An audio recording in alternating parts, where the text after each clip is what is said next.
Hey guys, tonight we are going back to the early 1800s, to an America that was bustling with new energy, yet constantly stalked by something as small and invisible as a mosquito. You can almost imagine the cobbled streets of Philadelphia in summer, the stifling humidity hanging heavy in the air, and the uneasy hush that comes when people know an epidemic season has arrived. Everyone hoped that this year would be easier than the last, but behind closed doors, fear was never far away. It is easy to think that we, in our modern age, are immune to the errors of the past. But one reality check for you. If you had lived through the experiments we're about to discuss, you probably wouldn't have survived them. So, before you get comfortable, take a moment to like the video and subscribe, but only if you genuinely enjoy what I do here. And if you don't mind, share your location and your local time in the comments. It's always fascinating to see how we're spread across the world, each of us listening under different skies, yet joined in this moment together. Now, dim the lights, maybe turn on a fan for that soft background hum, and let's ease into tonight's journey together.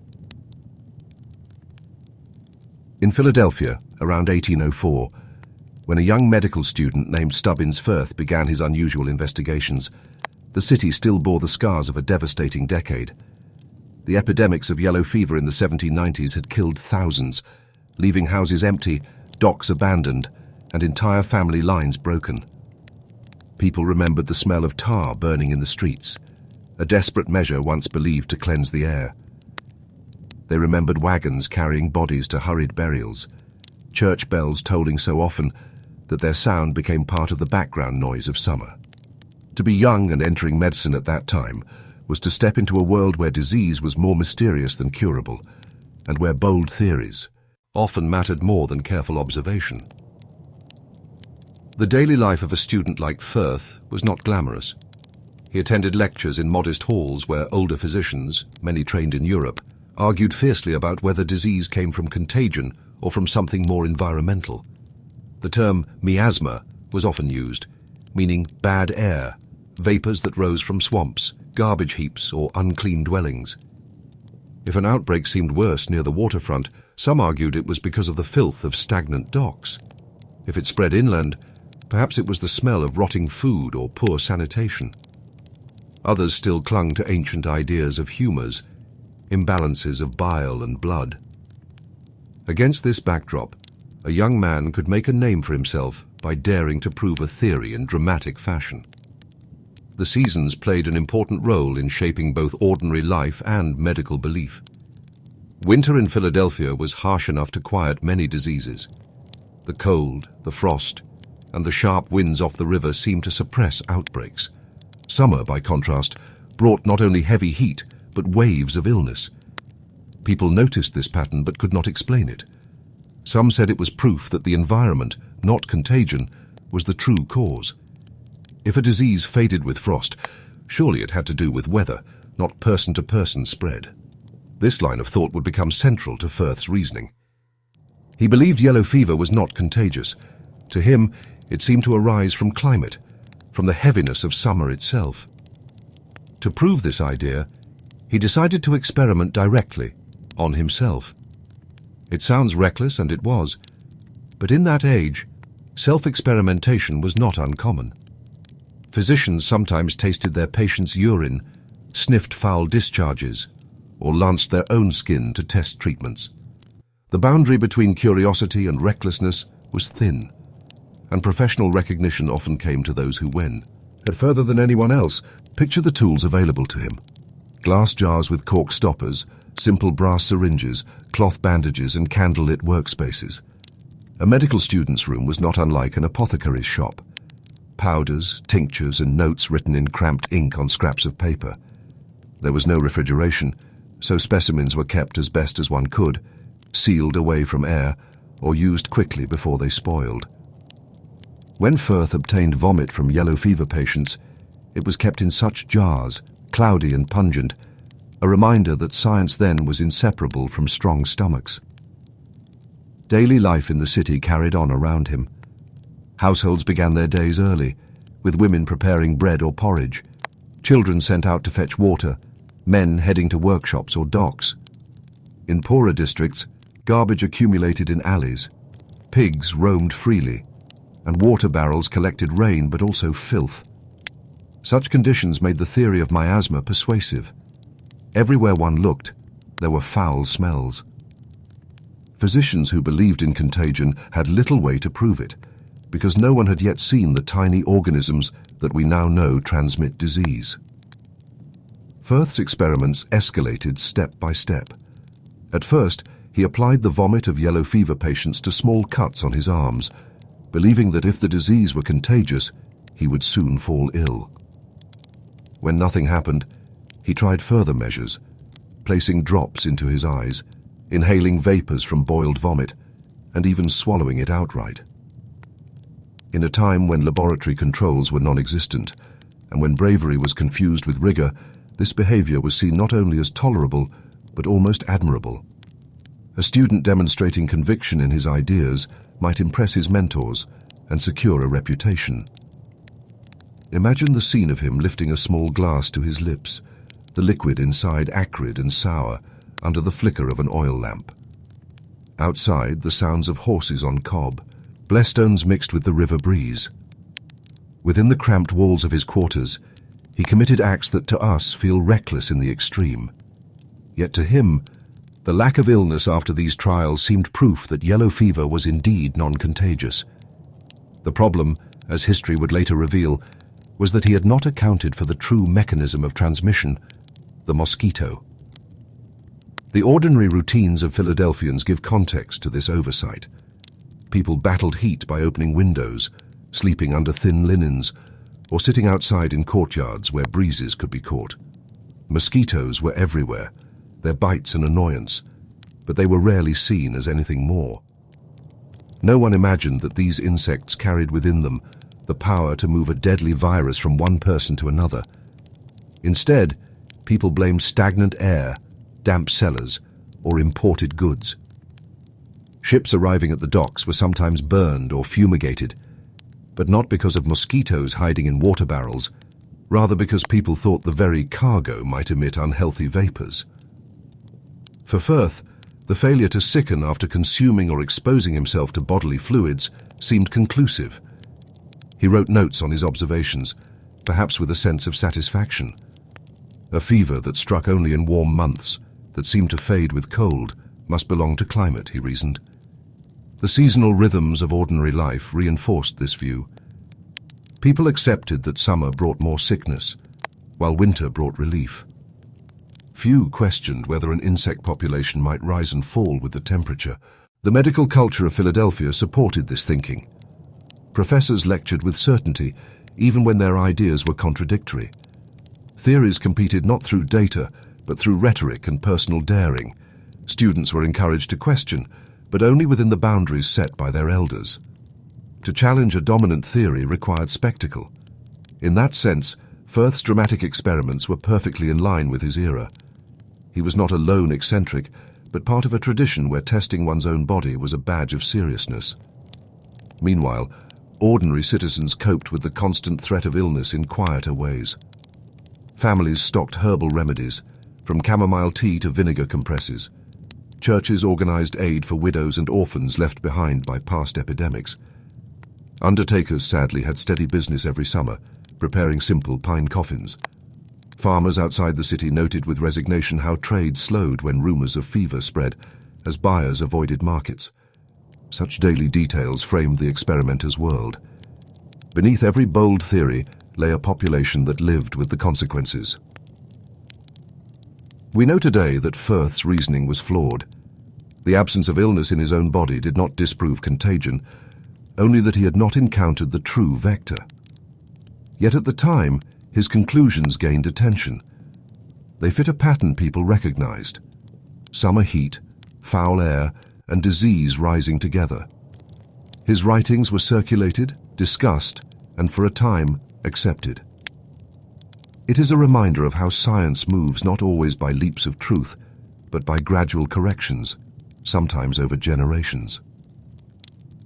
As the lamps burned low in his study, and as the city outside quieted into the night, Firth must have felt a strange calm. He had dared what few would, risking his own health for the sake of theory. He had lived through it unscathed, or so it seemed. But what does it mean, Wit? And an experiment appears to succeed, not because it is correct, but because it misses the hidden mechanism entirely. If the real culprit is smaller than the eye can see, what confidence can we place in the bravest gestures of a young physician? And as summer approached again, with its heavy air and buzzing insects, what lessons truly lingered in the hearts of those who had survived past epidemics? Stubbins Firth had not been content with a single experiment. The first attempts, smearing vomit into cuts on his skin, dropping it into his eyes, inhaling the vapors, and even swallowing it, were only the beginning. The young man seemed almost energized by his own survival. In his mind, each failure of the disease to appear was not a failure at all, but another proof that yellow fever was not contagious. He set about designing more trials, and each was stranger and to modern ears more disturbing than the last. He collected blood from patients in the fever wards. These wards were not quiet places. They were warm, stifling rooms, filled with the sour smell of sweat, bile and bedding that could never be washed enough to smell clean. Nurses, often unpaid or only partially trained, moved between the beds, trying to cool foreheads with damp cloths or spoon small sips of water into parched mouths. The cries of delirious patients filled the halls, and the sight of yellowed eyes and skin reminded everyone why the disease had its name. Firth walked through these spaces with his notebooks, his jars, and his conviction. The blood he collected, he dripped onto cuts in his arms, sometimes bandaged loosely, sometimes left open. When nothing happened, he pressed further. He took saliva from the sick and rubbed it on his skin. He obtained pus from sores and placed it into his own body. Each act was written down with clinical detachment: the date, the substance, the method of exposure, the hours or days afterward. What we read now as alarming, he regarded as scientific discipline. To him, this was order amidst the chaos of disease. Philadelphia itself was a laboratory in its own right. The city was a mixture of wealth and poverty, of brick homes with glass windows and wooden shacks near the alleys. In the wealthier quarters, families dined on bread, beef, and imported tea, while poorer citizens might subsist on cornmeal mush or salted fish. Markets were busy places, with butchers laying out cuts on open tables, flies swarming, and women haggling for better prices. Water was hauled from pumps or collected from rain barrels, and the waste of both humans and animals often ended up in open ditches. It was no wonder that physicians believed in miasma. The smell of the city alone seemed poisonous. Seasonal rhythms were felt by all. In winter, ice sometimes formed along the Delaware River, and wagons could cross more easily from New Jersey. In summer, the same river steamed with heat, and mosquitoes bred in the marshes. Families adapted by adjusting their daily routines. Work began earlier to escape the heat. Children played under shade trees, and shutters were drawn against the afternoon sun. But disease did not adjust. It arrived as it pleased, often just when life felt most vulnerable. The medical profession at the time was in flux. Some physicians still clung to the Galenic tradition of balancing humors through bleeding or purging. A patient with fever might have blood drawn into bowls until they fainted, or be given strong emetics that caused vomiting. Others argued for new methods, inspired by European thinkers who emphasized observation. Still others, like Firth, tried to prove theories with daring acts. In this environment, spectacle mattered. To stand before older doctors and announce that one had swallowed vomit without falling ill was not madness. It was a statement of courage, even ingenuity. It was also, in an indirect way, comforting to the public. If yellow fever were not contagious, then perhaps one did not need to fear every handshake, every shared household, every lingering breath in a crowded church.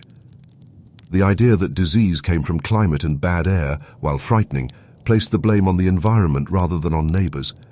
People wanted to believe it because it made community life less suspect. Families could remain together, merchants could keep their shops open, and churches could continue services without the dread that every gathering was a threat. Firth's writings gained circulation among his peers. He argued that his exposures had proved yellow fever arose from heat and filth, not from one body to another. He pointed to the seasonal decline of the disease as further evidence. Each experiment that failed to make him sick seemed to strengthen his case. The fact that mosquitoes were the true carriers remained hidden, a truth that would not be fully revealed until decades later. For now, the young student's bravado carried weight. Consider the atmosphere in which he worked. Medical schools of the time were not the sprawling campuses of today, but modest lecture rooms, with wooden benches, chalkboards, and shelves of preserved specimens in jars. Students often learned by watching dissections of bodies, sometimes obtained under questionable circumstances. The smell of formaldehyde or spirits lingered in the air. Notes were taken with quill pens, ink smudged by hurried fingers. Between lectures, students discussed cases, gossiped about professors, or helped in hospital wards where the poorest patients lay. This was the world in which Firth presented his unusual experiments, earnest, methodical, and sensational. Meanwhile, the city's daily life went on under the shadow of disease. Housewives swept their stoops each morning, tossed waste, entered carts, and hung laundry on lines strung between houses. Children played marbles in the dirt, their hands grimy, but their laughter constant.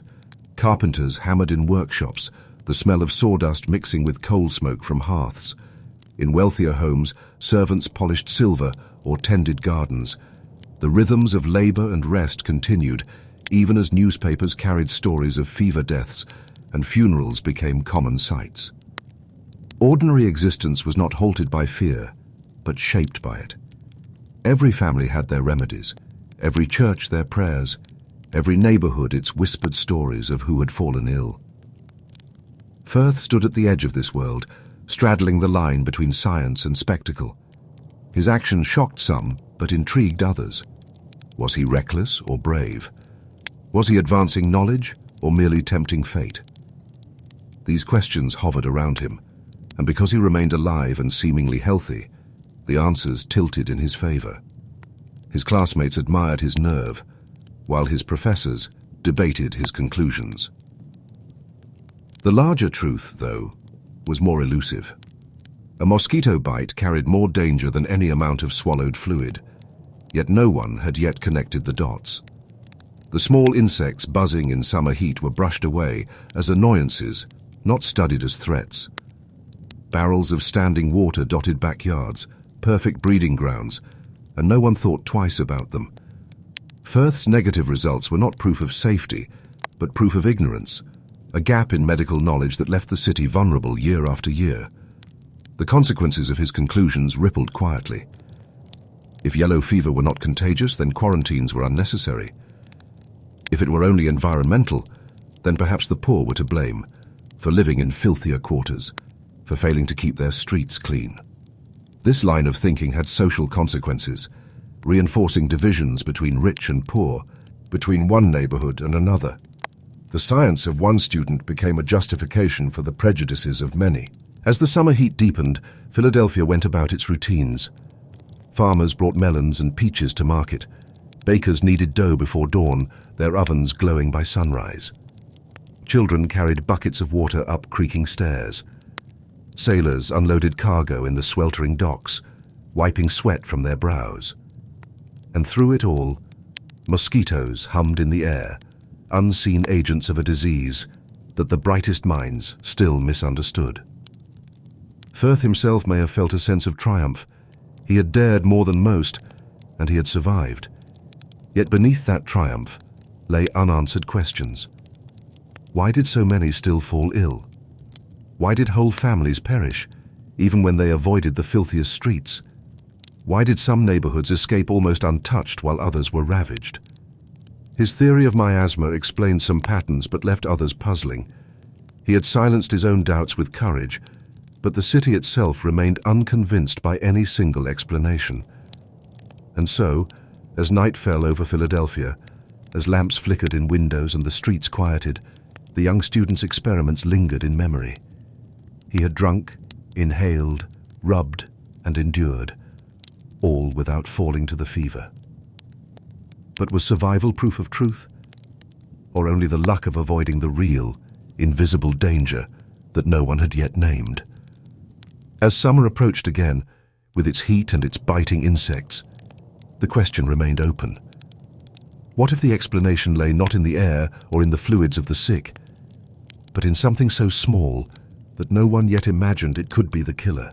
When Stubbins Firth began to share his findings, he was not dismissed outright.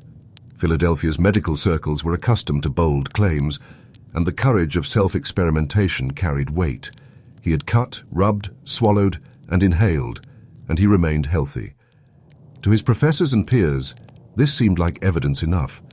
His theory that yellow fever was not contagious gained him a small reputation, though not the fame he may have hoped for. In truth, many senior physicians had long argued that the fever arose from environmental conditions rather than contagion, and Firth had simply dramatized their views in the most personal way possible. For ordinary citizens, though, the matter was never so simple. Every summer brought a lingering dread. Families remembered how, in 1793, an epidemic had killed nearly 10% of the city's population. Merchants closed shops. Families fled to the countryside, and church bells tolled endlessly. The dead were buried quickly, often without ceremony, in common graves. Though more than a decade had passed, the memory of that terror had not faded. People might welcome Firth's reassurance, but they still feared the fever's return each hot season. Life in Philadelphia moved with the cycle of the seasons. In spring, farmers brought fresh greens to the markets, and households looked forward to relief from the monotony of salted meats and dried beans. In summer, watermelons and peaches arrived. Children carried buckets of cool water from public pumps, and men labored at the docks unloading cargo. In autumn, the air cooled, and families prepared stores of apples, pumpkins, and root vegetables. And in winter, snow and ice quieted the city, slowing trade, but also slowing the spread of sickness. Yet despite these rhythms, the fever disrupted everything, striking hardest in the months when life seemed most abundant. Physicians ed endlessly. Some insisted contagion was real, pointing to cases where whole households perished one by one. Others, siding with Firth, argued that the environment was the true culprit. They noted how the fever seemed worst in low, damp areas near the docks, where stagnant water and waste collected. The miasma theory fit these observations neatly. Bad air rose from filth, they said, and poisoned those who breathed it. This was a comforting explanation, because it meant people were not endangering one another simply by being close. It was the city itself, not its inhabitants, that bred the disease. The city government took measures in line with this thinking. Streets were cleaned more often, garbage was carted away, and ordinances were passed to control standing water. Night soilmen, laborers who collected human waste from privies, did their work more frequently in the hot months, hauling barrels through the streets at dawn. The smell was overwhelming, but the belief was that by removing filth, they removed the cause of fever. Few thought to blame the insects breeding in those same barrels of water. For the ordinary household, the arrival of summer brought small rituals of caution. Families kept vinegar bottles close at hand, believing the sharp scent would ward off disease. Windows were opened to catch breezes, though screens were unknown, and mosquitoes flew freely indoors.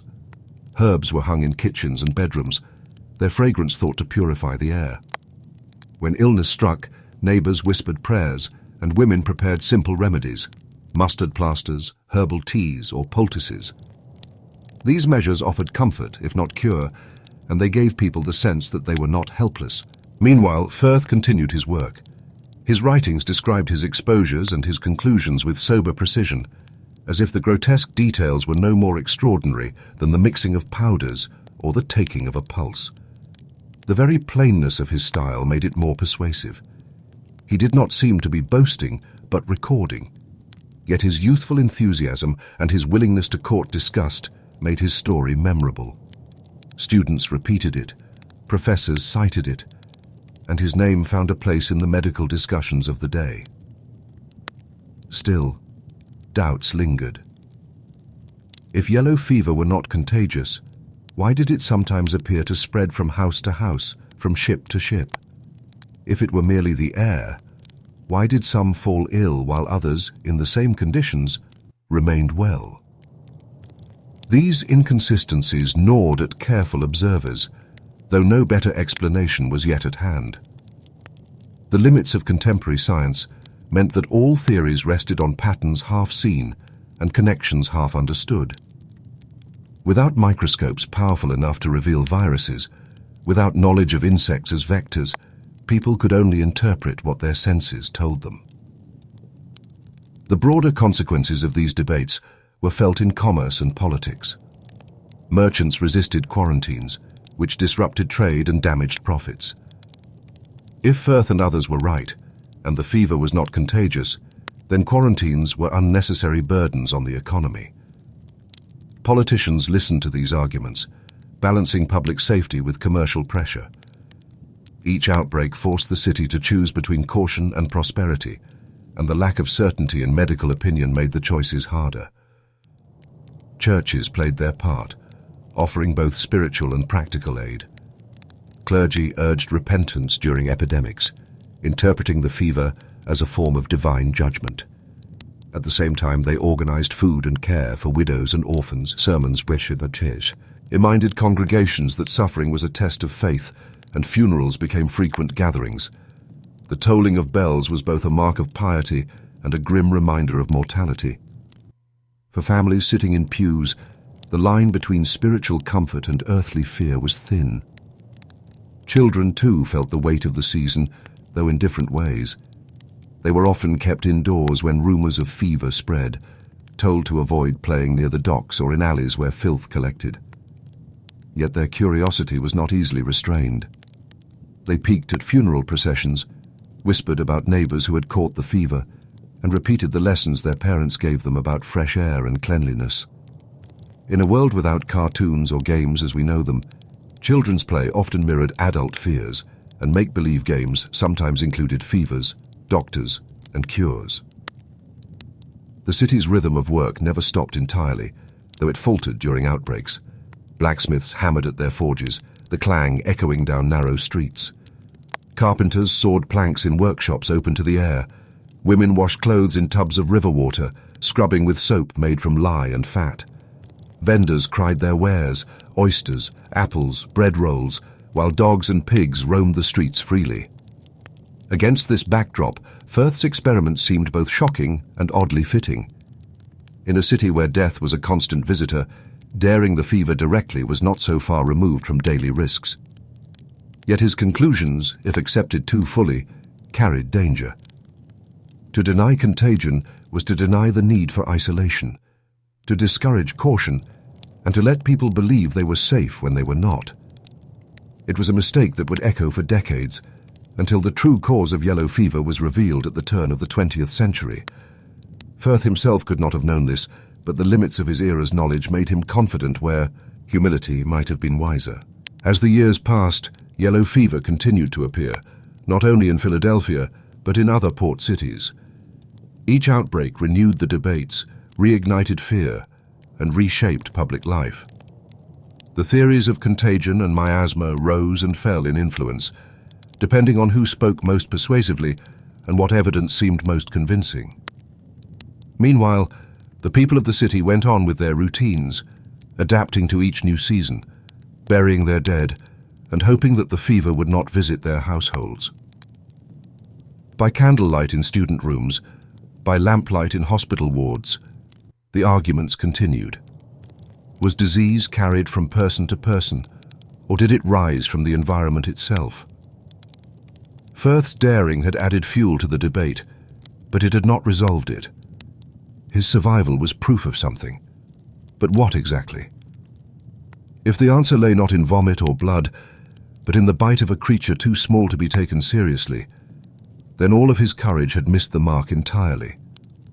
And so, the city waited each year for the frost, for the chill that seemed to sweep sickness away. People welcomed the first cold nights as a deliverance, as if winter itself were a cure. But in truth, the fever was only hidden, dormant, waiting to return when the air grew warm and the insects stirred again. For now, though, the debates raged on, and the truth remained hidden. Was Firth a pioneer of bravery, or a symbol of misguided certainty?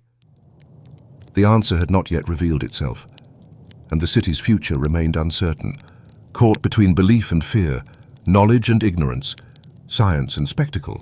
Stubbins Firth never became the celebrated figure he might have imagined in those nights when he wrote down his observations by candlelight. His work was noticed, discussed, and in some ways respected, but it did not change the course of medical understanding. He remained a curiosity, the young man who drank vomit to prove a point, the student who tested disease on himself and lived to tell of it. In the years that followed, yellow fever continued to return, and the questions his experiments left unresolved grew louder. The world around him pressed forward, with ships coming and going, commerce expanding, and neighborhoods filling with new arrivals. But the fever, like a shadow, lingered each summer, reminding everyone that human knowledge was still limited, and that courage alone was not enough to conquer nature's mysteries. Life in Philadelphia and other American port cities was shaped by this constant uncertainty. Quarantine measures became a matter of heated debate. When a ship arrived from the Caribbean, officials inspected its crew and cargo. If any signs of sickness were noted, the ship could be held at quarantine stations along the river, where cargo sat idle and sailors grumbled at their confinement. These measures were unpopular with merchants, who watched profits slip away with each day of delay. But ordinary citizens often demanded them, remembering too well how quickly an outbreak could spiral. The arguments played out in newspapers, in taverns, and in council chambers, as every outbreak forced a balancing act between commerce and safety. Households developed their own small rituals of defense. Windows were shuttered against the evening air, though mosquitoes could still slip through. Vinegar was sprinkled on floors, thought to cleanse the air of poison.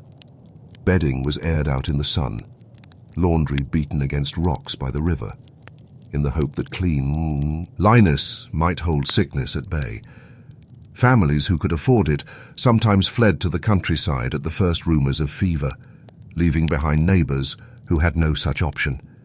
The city's poor, living in crowded alleys and damp cellars, carried the heaviest burden, though their suffering was often dismissed as proof that they lived in filth, not as evidence that the true cause of the disease remained hidden. Firth's theory fit too neatly into this narrative. If the fever came from miasma, then poverty was its natural breeding ground, and wealthier citizens could reassure themselves that their relative cleanliness would protect them. It was easier to accept that foul air explained everything than to confront the possibility that the disease might move silently from one person to another, ignoring class or status. And so his conclusions, flawed as they were, offered a kind of false comfort. They became part of the complicated mixture of belief, prejudice, and partial observation that shaped public health in the early 19th century. Yet the fever refused to obey anyone's theories. Outbreaks flared in New Orleans, in Havana, in other warm port cities where ships brought goods and people together. Entire neighborhoods were depopulated. Commerce halted.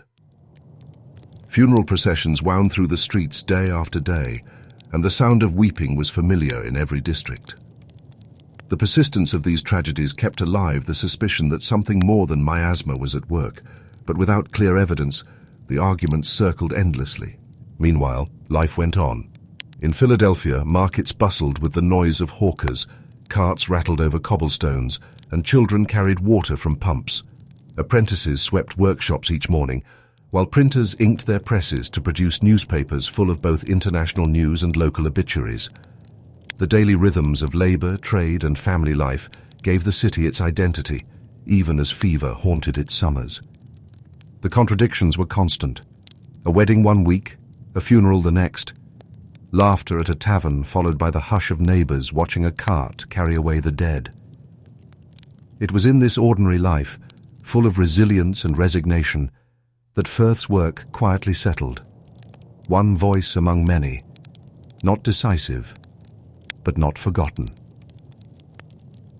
As the 19th century advanced, medicine began to change. Microscopes improved, germ theory slowly gathered evidence, and public health measures became more systematic. But yellow fever remained a puzzle.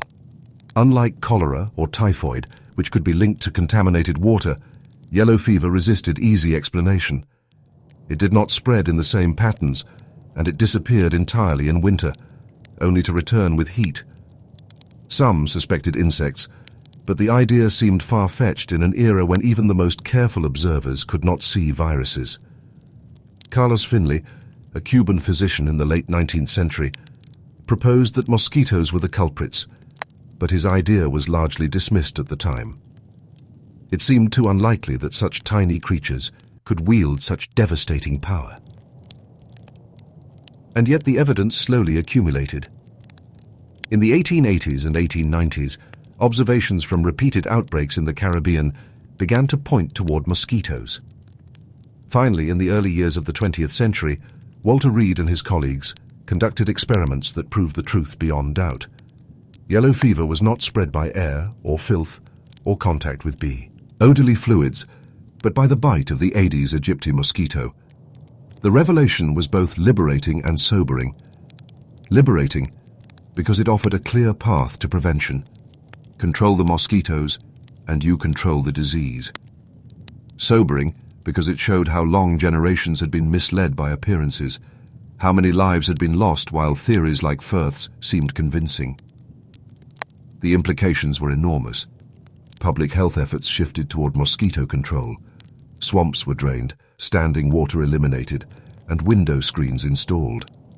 In Panama, during the construction of the canal, massive campaigns against mosquitoes allowed work to continue where once yellow fever had made it impossible. Cities in the American South adopted new sanitation measures, and the cycle of yearly terror finally began to break. The fever did not vanish entirely, but it was contained, managed, and understood in a way that had eluded generations. In this new light, Firth's story became both tragic and instructive.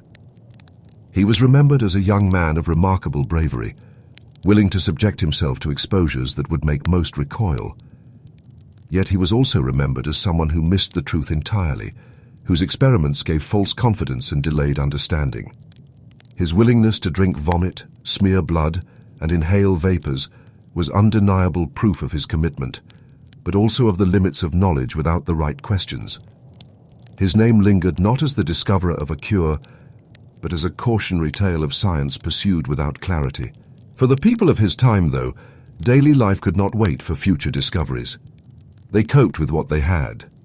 Women prepared remedies from herbs, churches organized care for the sick, and neighbors watched one another anxiously in the heat of summer.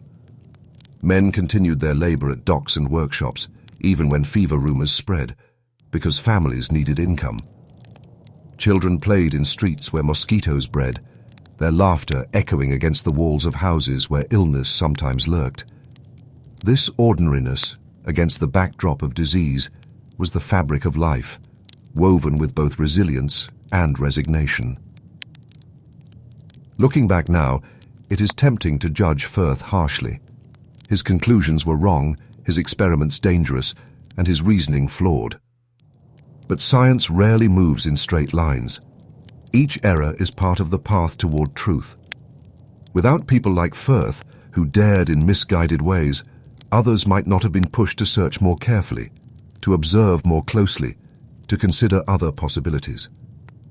His story reminds us that even mistakes have their place in the history of knowledge. The long shadow of yellow fever stretched across the 19th century, shaping not only medicine, but also urban life, trade, and politics. It influenced where people lived, how they worked, and how they thought about cleanliness, environment, and health. It took generations before the truth was uncovered, and countless lives were lost in the meantime. Firth's experiments were a small but vivid part of that larger saga, one chapter in a long story of human struggle against an invisible enemy. As the lamps flickered in Philadelphia homes and as families settled for the night, people of that era could not have known that salvation would one day come from understanding the tiny insect buzzing in their bedrooms. They believed in bad air, in summer heat, in cleanliness, in God, His will, or in courage like that of Firth. They endured as best they could, carrying on with their daily routines in a world shadowed by uncertainty. And so we close this story with a reflection. Knowledge often comes slowly, through error, persistence, and sometimes through the reckless bravery of people like Stubbins Firth. He did not find the truth, but he left behind a vivid reminder of the risks of confidence without understanding. The legacy of yellow fever is written not only in medical journals and public health victories, but also in the quiet endurance of families who lived through summers of fear and winters of relief. Their ordinary lives, full of small routines and quiet resilience, were the true background against which science stumbled, faltered, and eventually found its way. In the end, Firth's story is not one of triumph, but of the slow, messy progress of human knowledge. It shows us that even the most dramatic gestures can miss the mark, and that the truth sometimes waits in places no one has yet thought to look. And perhaps that is the enduring lesson, that science, like life itself, is a journey of patience, error, and eventual discovery, carried forward not by certainty, but by the willingness to question what we think we know. The story of Stubbins Firth shows us how error and courage can live side by side in the history of medicine. But the path of experimentation is not always naive or misguided. It can also be deliberate, cruel, and fueled by ideology. To see this more clearly, we turn now from the streets of Philadelphia to Europe in the 1940s, a time when the world was at war and science itself was bent to serve destructive ends. Life in Germany. During those years carried both routine and rupture. For families in small towns, mornings began with the ordinary sounds of kettles boiling, boots being polished, and children preparing for school. Yet each day also carried the distant rumble of conflict, the steady drip of propaganda, and the quiet knowledge that neighbors were vanishing, deported, or enlisted. Newspapers carried stories of victories on the front, ration schedules, and patriotic appeals. Food lines stretched in cities, with women queuing for bread or potatoes, their baskets tucked under their arms. In the countryside, farmers worked their fields with care, yet much of what they produced was seized for the war effort.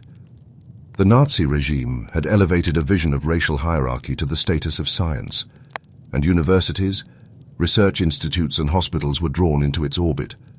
Professors gave lectures not just on anatomy, but on racial measurements, on skull shapes and bloodlines. Students, eager to secure careers, echoed these ideas in their notes. Ordinary Germans may not have grasped the full implications, but they absorbed the language: purity, superiority, degeneration. Science, once meant to heal, was redefined to serve ideology. Within this atmosphere, the camps became sites not only of imprisonment and death, but also of experimentation. Auschwitz was the largest of these, a place where life was reduced to the most basic rhythms of survival.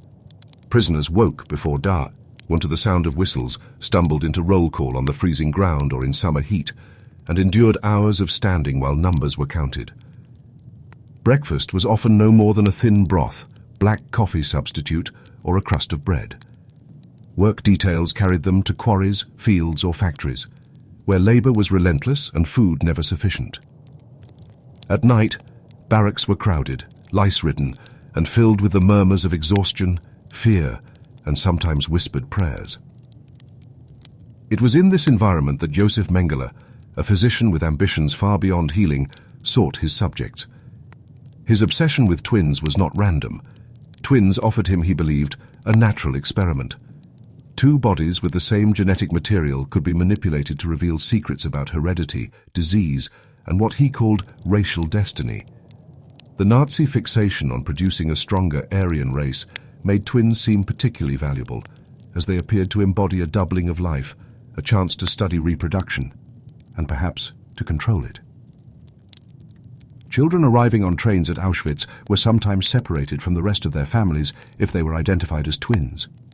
Amid the chaos of arrival, guards shouting, dogs barking, families clutching one another. Twins were sometimes told they would be treated well, given better food, and housed together. In reality, their fate was only a different form of suffering. They were taken to special barracks, where they were measured, photographed, and catalogued. Hair color, eye color, height, weight.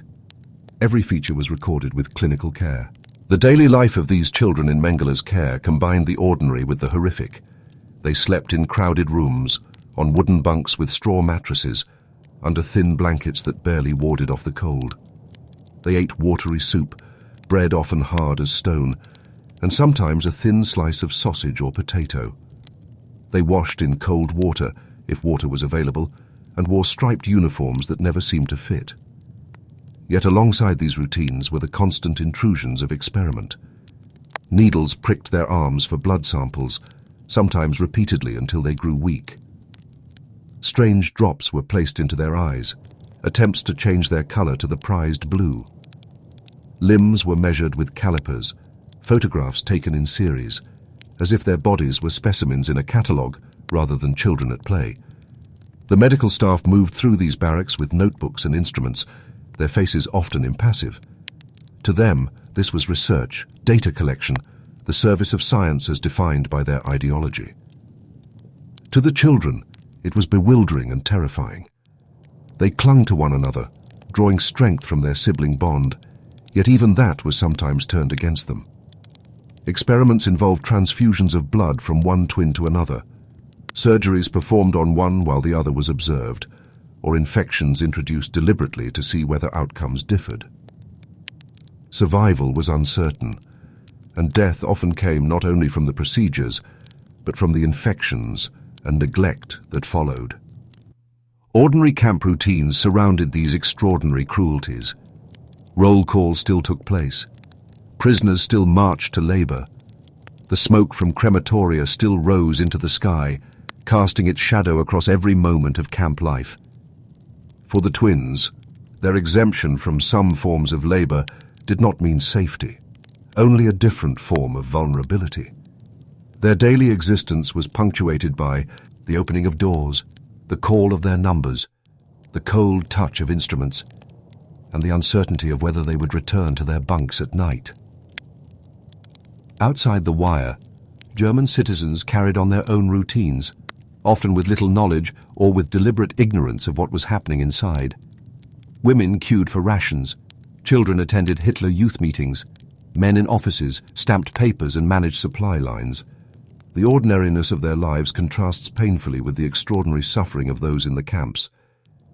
Yet both were part of the same system, one side nourished by propaganda and scarcity, the other consumed by violence and experimentation. Mengele himself walked through the camp with polished boots and a physician's bag, his appearance meticulous, his demeanor often described as calm. To some, he even smiled, a detail that survivors remembered with unease. In his mind, perhaps, he was conducting serious work, advancing knowledge in service of the regime's goals. To the children who met his gaze, he was a figure of dread, the one who asked questions they could not understand and ordered procedures they could not escape. His presence turned their lives into a cycle of waiting, suffering, and hoping to be overlooked. The documentation of these experiments was thorough. Notes were taken on the smallest details, as if precision could mask cruelty. But the scientific value was hollow. The methods lacked rigor, the data were twisted by ideology, and the conclusions were predetermined by the racial theories that guided them. What remained was not knowledge, but testimony to how science can be corrupted when it serves power rather than truth. In the evenings, when experiments were done and the barracks quieted, the children sometimes whispered to one another, telling stories of their homes, their parents, their lives before the camp. These fragments of memory sustained them, a reminder that they were more than numbers, more than subjects. But even in these quiet moments, the fear of tomorrow lingered. The knock at the door, the call of their numbers, the sight of a tray of instruments, all could come again at any time. The broader war raged on outside, with battles stretching from the Eastern Front to North Africa, from the skies over London to the beaches of Italy. Soldiers marched, planes roared overhead, factories worked night and day. Civilians endured bombings, shortages, and displacement. Yet within the barbed wire of Auschwitz, the war took a different form. A war on bodies, on families, on knowledge itself. The experiments on twins were only one part of this larger machinery. but they reveal how far the distortion of science could go when untethered from ethics. And as with Firth's experiments in Philadelphia, the daily context mattered. Just as Philadelphia's markets, workshops, and households formed the backdrop to one young man's self-experimentation, so too did the routines of Auschwitz, roll calls, rations, bunks, and barracks, form the backdrop to Mengeler's twisted projects.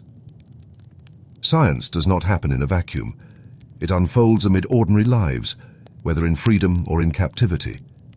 The twins were not abstract subjects, but children who once played in courtyards, who once walked to school, who once had mothers braiding their hair. Their ordinariness was precisely what made their suffering extraordinary. By the end of the war, many of the twins who entered Mengeler's barracks did not leave alive. Those who survived carried memories that could not be erased. Memories of needles, measurements, and fear. Their testimony after the war revealed the details of the experiments, though much was lost with the destruction of documents and the deaths of so many witnesses. The legacy of this chapter in medical history is not a discovery or a cure, but a warning that science, when joined with ideology and stripped of ethics, can become a tool of cruelty rather than of healing. The story does not resolve here. It continues in the aftermath, in the trials, in the long shadow of memory, and in the lingering question of how ordinary people allowed such things to happen. But for now, as we leave this first part of the second story, we pause at the image of those children in their bunks, whispering to each other in the dim light, uncertain of what tomorrow would bring, caught in a system that saw them not as individuals, but as data points in a cruel pursuit. The experiments on twins at Auschwitz did not stop with the measuring tapes, the calipers, and the photographs. Those were only the beginning, the outward show of something deeper. In the barracks reserved for the twins, procedures grew stranger, more invasive, and more dangerous. The children, who might once have hoped that their selection had spared them from the worst of camp life, soon learned that their fate was simply another form of suffering, designed to satisfy curiosity rather than to heal. Blood transfusions were one of Mengeler's favored practices. One twin would be drained while the other was infused, the goal never entirely clear, but the procedure always painful. The children were lined up, arms exposed, veins tapped with needles. The flow of blood from one body into another was meant perhaps to reveal differences in resilience or to test the idea of shared resistance to disease. In reality, it weakened both, leaving them pale, dizzy, and often ill. The camp itself was already short of nutrition, the rations barely enough to sustain a child, let alone one whose body was repeatedly drained. Yet the procedures went on, noted carefully in ledgers by assistants whose pens scratched across paper, while children swayed with fatigue. Infections were another method. A wound might be deliberately contaminated with bacteria, or an injection might carry a disease into a child's bloodstream. The twin not infected served as a comparison, the barracks filled with coughs, fevers, and the smell of unwashed bodies. Beds were close together, straw mattresses stained with sweat, urine, and sometimes blood.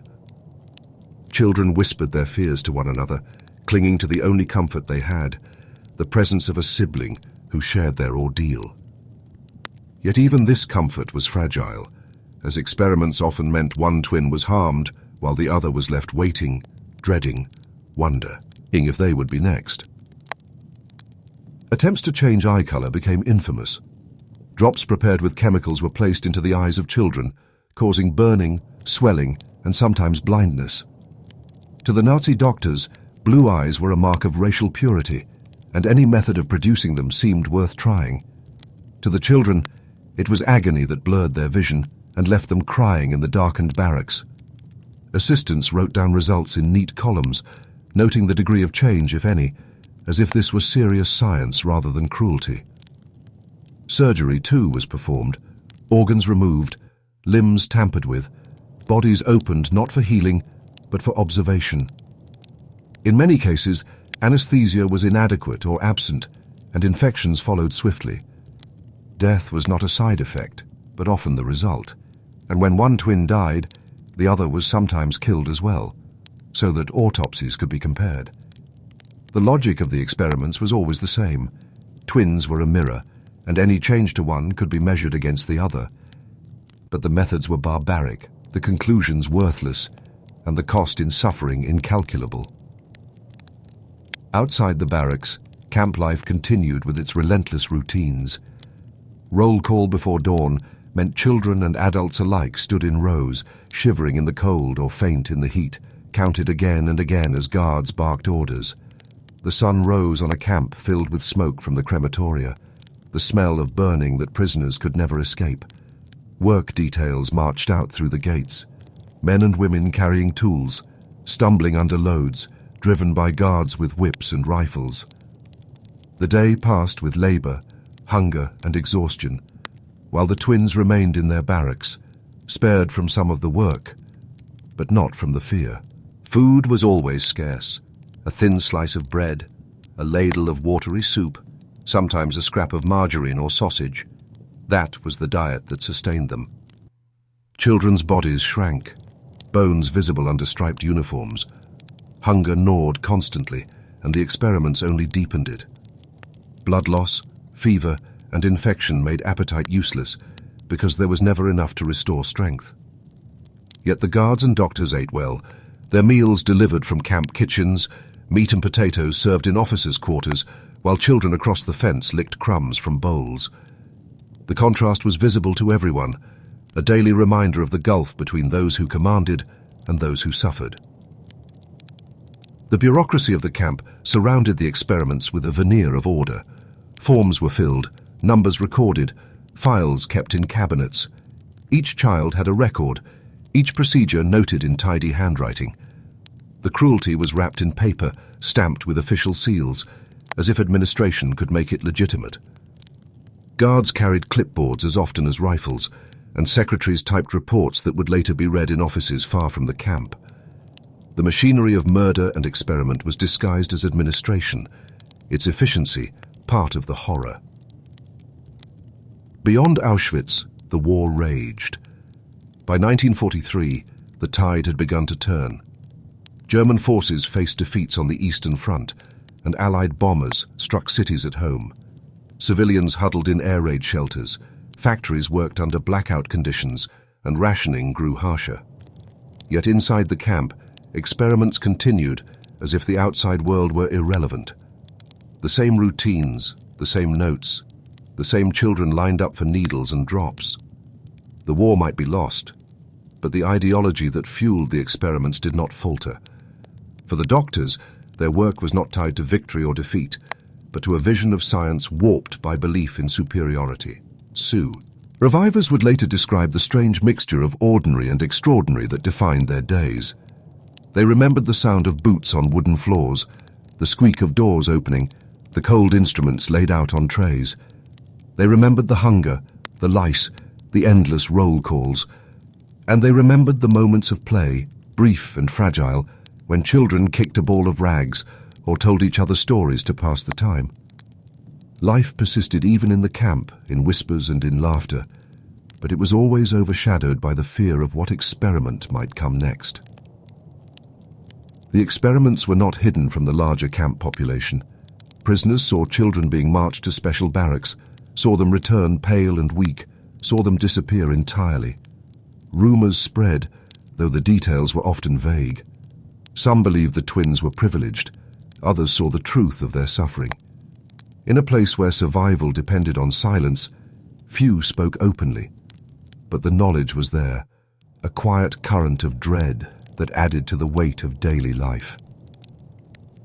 For the children themselves, the presence of a sibling was both a comfort and a curse. They had someone to hold, someone to share whispered fears with, someone to remind them of home. But they also knew that their bond was the very reason they were chosen. Their sameness made them valuable, and their closeness made them vulnerable. They lived each day with the knowledge that what happened to one might soon happen to the other, that survival was not individual but paired, and that death might come not singly, but in twos. The camp itself was a world of contrasts.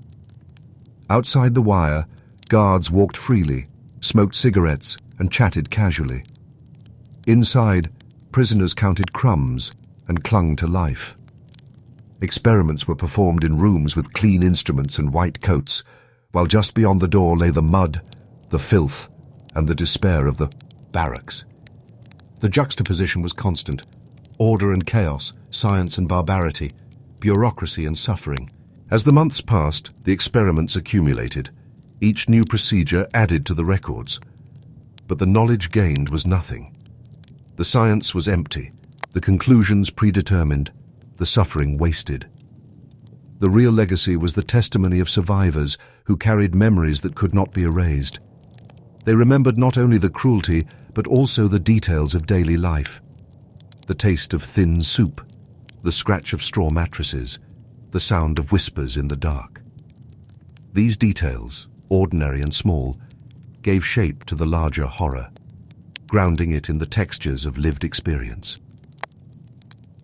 And as the war drew toward its end, as German defeats multiplied and Allied forces advanced, the experiments did not stop. They continued even in the face of collapse, as if ideology alone sustained them. The children still lined up, still received injections, still endured procedures that had no purpose but to satisfy the curiosity of men who had abandoned ethics. The war was nearly lost, but the experiments went on, showing that cruelty had its own momentum, independent of victory or defeat. The unresolved question is not only why the experiments happened, but how they were allowed to masquerade as science. How could measurements, notes, and procedures be seen as knowledge when they were built on suffering? How could the daily routines of the camp, roll calls, rations, files, and forms, be woven so seamlessly with acts of cruelty? The answer lies not in one man, but in a system that allowed science to be twisted into ideology, and that treated human lives as material for experiments rather than as subjects of care. And so, as the nights grew longer in Europe and the war moved toward its bloody end, the children in Auschwitz continued to whisper to each other in their bunks, unsure of what tomorrow would bring. Their world was defined by routines that were ordinary on the surface: meals, roll call, LLs, bedtimes, but underneath carried the constant threat of extraordinary pain. The story of these experiments is not resolved here, because it was not resolved then. The question of how science can lose its way, and how ordinary life can coexist with extraordinary cruelty, remains to be answered in the chapters still to come. By 1944, the war was turning decisively against Germany, yet inside Auschwitz, the routines carried on as though the camp existed in a world of its own. The trains still arrived at the ramps, their doors sliding open to release men, women, and children who had been packed together for days. The guards still shouted orders, dogs still barked, and families still clung to one another in confusion. For some, the end came within hours. For others, it stretched into weeks or months of barracks, labor, and hunger.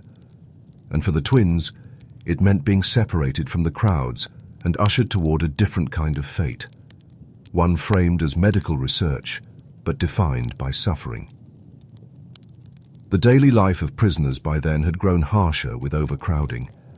Barracks that had once held hundreds now held far more, the straw mattresses reduced to thin, filthy layers, the air thick with lice and the smell of too many bodies. Water was scarce, food scarcer still. Soup grew thinner, bread portions smaller. Disease swept through the blocks: typhus, dysentery, pneumonia. People weakened quickly, their strength ebbing away as winter approached. Yet each morning before dawn, the whistle sounded, and prisoners stumbled into roll call, lining up as numbers were counted, often for hours, while frost coated their thin uniforms. Guards performed their tasks with mechanical precision. Clipboards in hand, they recorded names, numbers, labor details. Kitchens produced rations for guards that included bread, sausage, and potatoes, while prisoners received the watery broth that barely passed for food. The contrast was visible, part of the structure of the camp. One world of administration and comfort, another of deprivation and despair. The officers in their quarters smoked cigarettes, drank coffee, and spoke of the war in distant tones. The prisoners, meanwhile, clung to life day by day. each routine both a burden and a strategy for survival. In this context, Mengeler's experiments on twins continued with an eerie consistency. He arrived at the barracks in polished boots, carrying instruments and files, his appearance as composed as ever. Children were lined up for examinations, their arms extended for blood draws, their eyes pried open for drops, their bodies measured again and again. Some experiments grew more invasive as the months passed. Infections were introduced deliberately, and when one twin died, the other was killed soon after, so that their bodies could be dissected together. The logic of comparison shaped their fate. Survival of one without the other was of no use to the records being kept. The paperwork was meticulous. Assistants noted temperatures, pulse rates, and symptoms. They catalogued photographs, drawings, and specimens, filing cabinets filled with details that, stripped of context, resembled scientific data. Yet the science was hollow.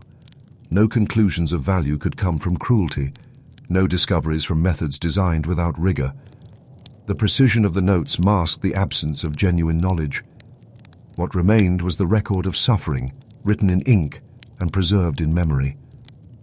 For the children themselves, days blended together. They remembered the clatter of boots on wooden floors, the creak of doors opening, the sting of needles, the burning in their eyes. They remembered whispering to one another at night, huddled together for warmth, speaking softly of their homes, their parents, their lives before the camp. They remembered hunger that never eased, the taste of thin bread divided carefully, the way a scrap of food was treasured as if it were gold.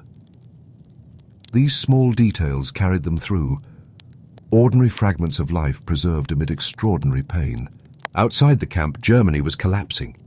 Cities lay in ruins from Allied bombing, fields went unplanted as men were drafted, and families survived on rations and substitutes, coffee made from acorns, bread mixed with sawdust. The news from the front was grim.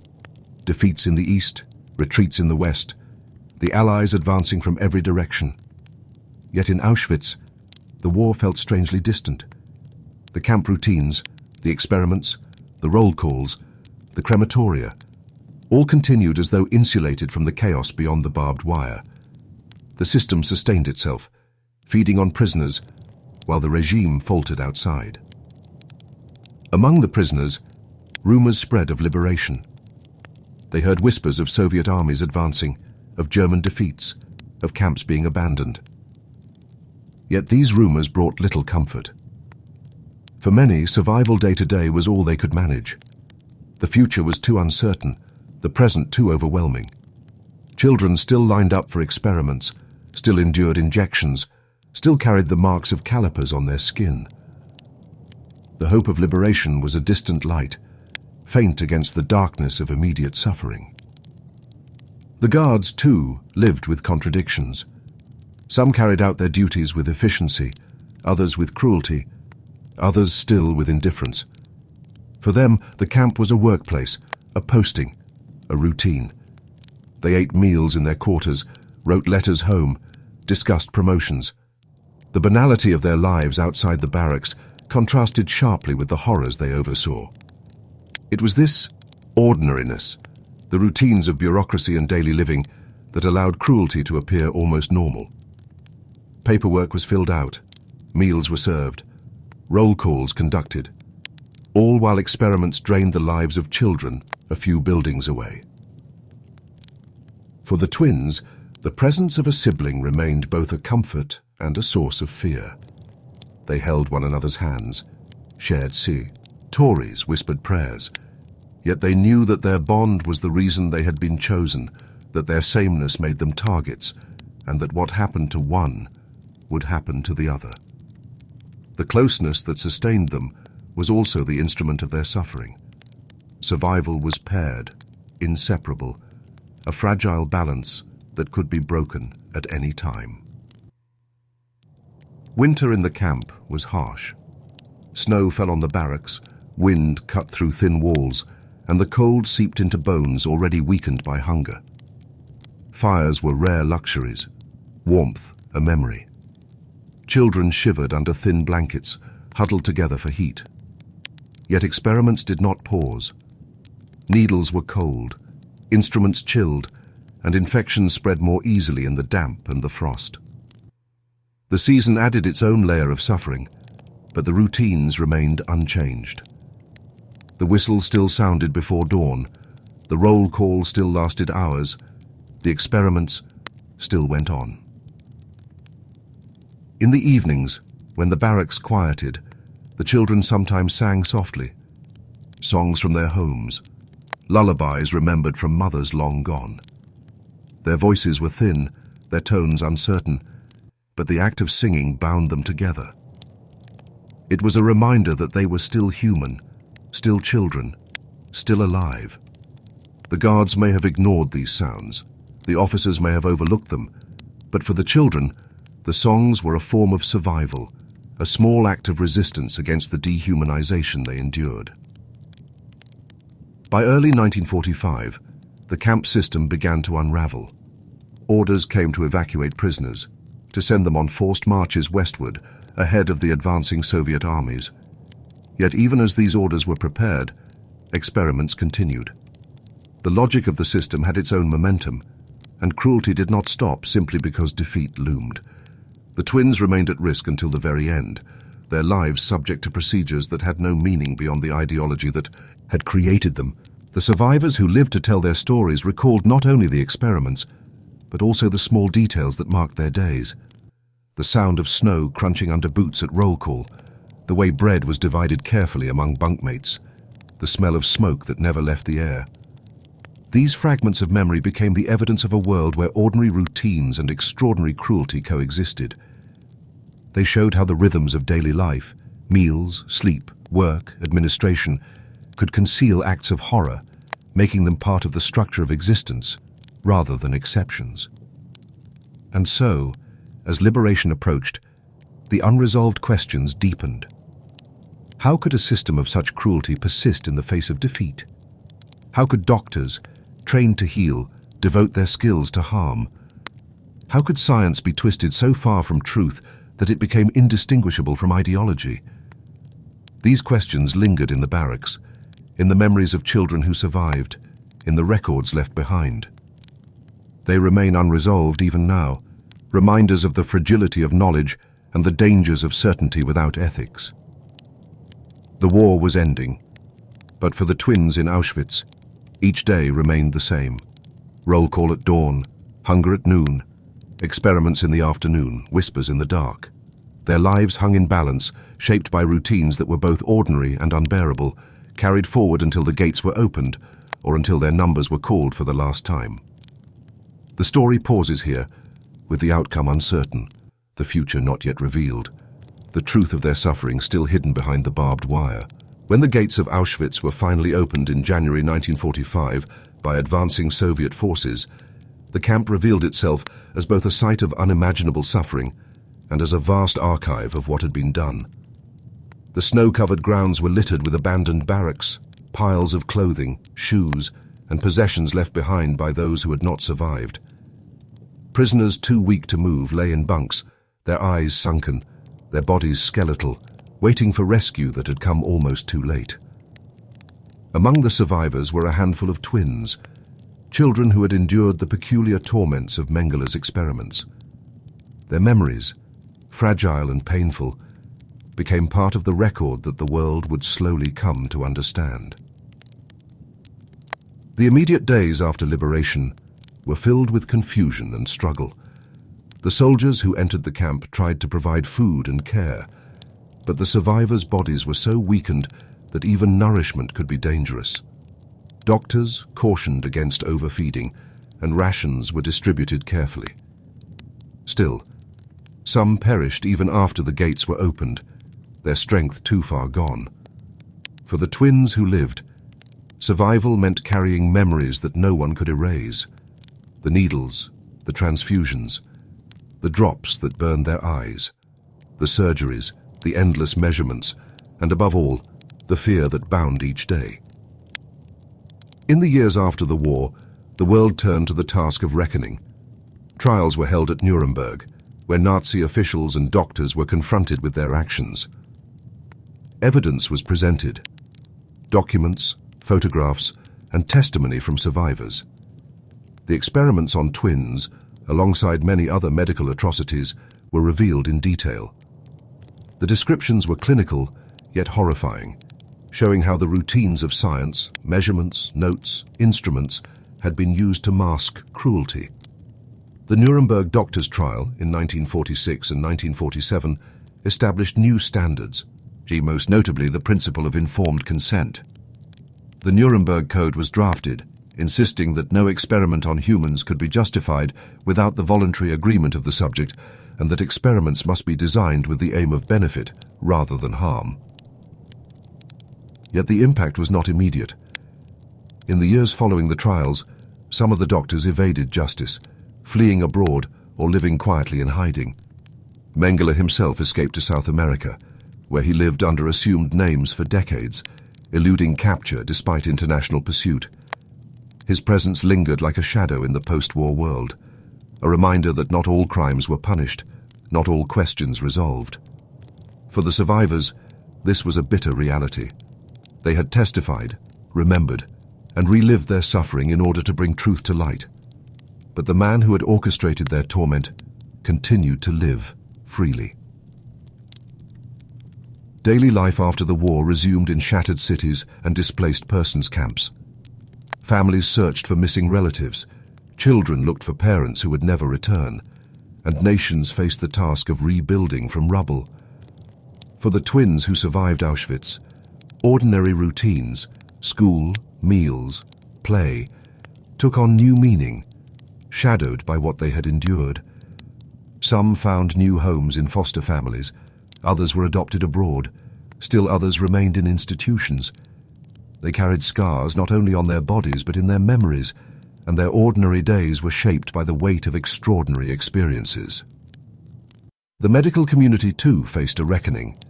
Universities and hospitals that had been complicit in Nazi racial science were confronted with their past.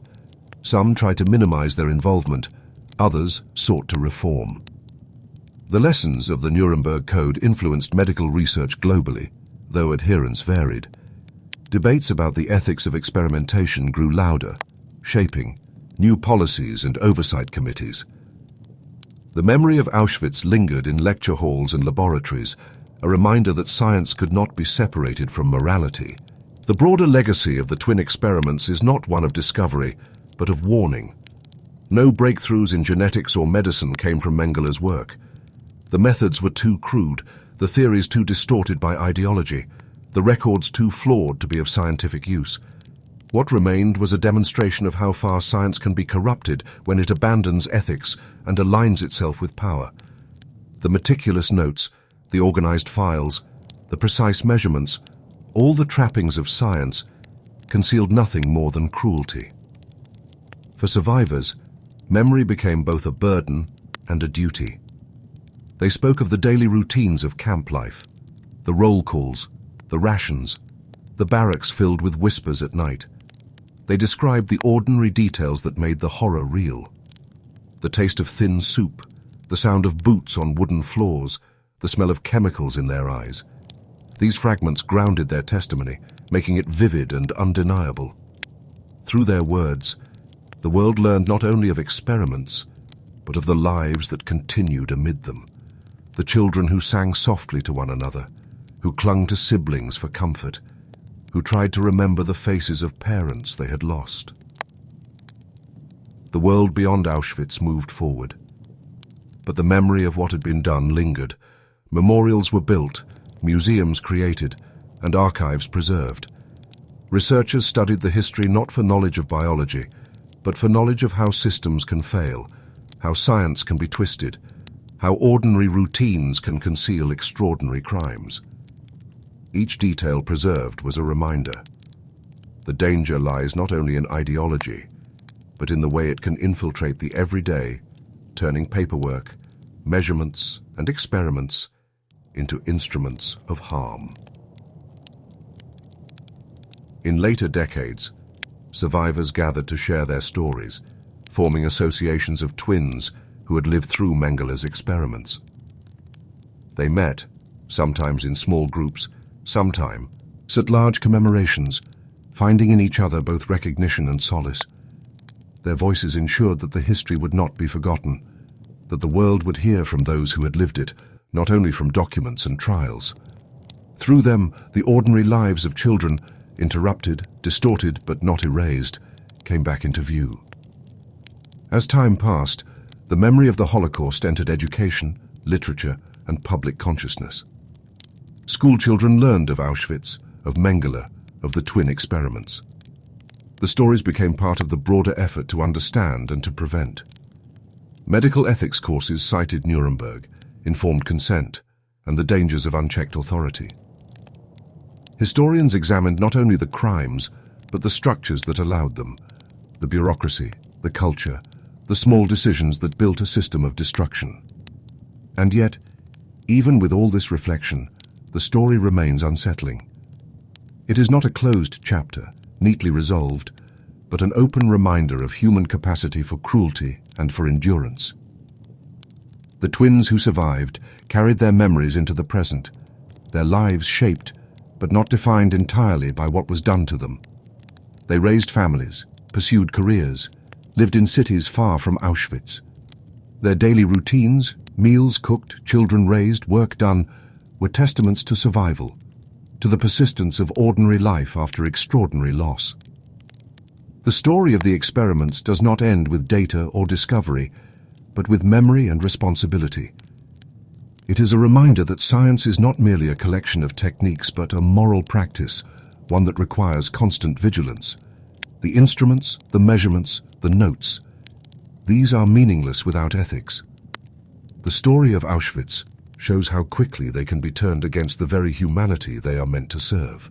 And so, as we conclude this second story, we reflect not on what was learned scientifically, but on what was revealed about the fragility of human institutions. The daily routines of camp life, the ordinary meals of guards, the paperwork of administrators, all of these formed the backdrop to experiments that dehumanized children. The lesson is clear. Vigilance is not optional, and memory is not a burden, but a responsibility. The legacy of the twin experiments is not in discoveries made, but in the warning they give. They stand as a reminder that science, stripped of ethics, can be used to justify anything. They remind us that ordinary routines can conceal extraordinary crimes, and that the line between knowledge and cruelty is thinner than we might wish. They remind us, too, of the resilience of those who endured, who whispered to one another in the dark, who carried songs, stories, and memories through the darkest of nights. This is how we must remember them, not only as subjects of experiments, but as children who once played, laughed, and dreamed, and who, despite everything, carried fragments of life into the future. Their story is not resolved, but it is remembered, and through that remembrance it continues to shape how we think, how we act, and how we guard against forgetting. The story of Auschwitz shows us how science can lose its way when it surrenders to ideology. But history did not end with the war. In the years that followed, a new kind of fear emerged, less visible but just as powerful. The fear of nuclear war, of unseen threats, of invisible weapons drifting through the air. It was in this atmosphere that governments carried out experiments of their own, not with the cruelty of the camps, but with a secrecy that left ordinary people unaware they were part of something larger. To see this, we move now to the streets and neighborhoods of America in the 1950s, where the skies themselves carried more than just clouds. Daily life in St. Louis, Missouri, in the years after World War II, carried the rhythms of post-war prosperity. Families moved into modest houses with small lawns, often built quickly to meet the demand of returning veterans. Fathers worked in factories or offices, mothers kept households running, children walked to school in tidy uniforms or rode bicycles through quiet streets. Supermarkets expanded their aisles, offering packaged goods and frozen dinners that promised convenience. Radios played the latest hits, and television sets, still relatively new, glowed in living rooms at night as families gathered to watch news or variety shows. The city itself hummed with industry. St. Louis was a hub for manufacturing, shipping, and commerce, its central location making it vital to the flow of goods across the country. Workers clocked in at breweries, chemical plants, and rail yards. Streetcars rattled along familiar routes, carrying passengers to jobs, markets, and homes. At the same time, neighborhoods held a mixture of old brick houses and new developments, with porches where people sat on summer evenings and hung laundry out to dry. The Mississippi River moved steadily past, carrying barges loaded with grain, coal, and manufactured goods. To residents, life felt secure, ordinary, predictable, though always shadowed by the larger global tensions of the Cold War. That tension seeped into the details of everyday life. Schoolchildren practiced duck-and-cover drills, crouching beneath desks at the sound of alarms meant to simulate a nuclear attack. Newspapers carried stories of Soviet advances, of missile tests, of speeches by leaders warning of the dangers ahead. Civil defense pamphlets advised families to stock canned goods, to know where the nearest fallout shelter was located, to be prepared for an attack that might come without warning. Even in the calm of suburban streets, the fear of the unseen was never far away. It was into this climate that the U.S. Army introduced Operation Large Area Coverage, or LAC. The goal, at least as framed by military planners, was to understand how particles might spread if dispersed over cities or wide regions, a way to predict how biological or chemical weapons might behave if used by an enemy.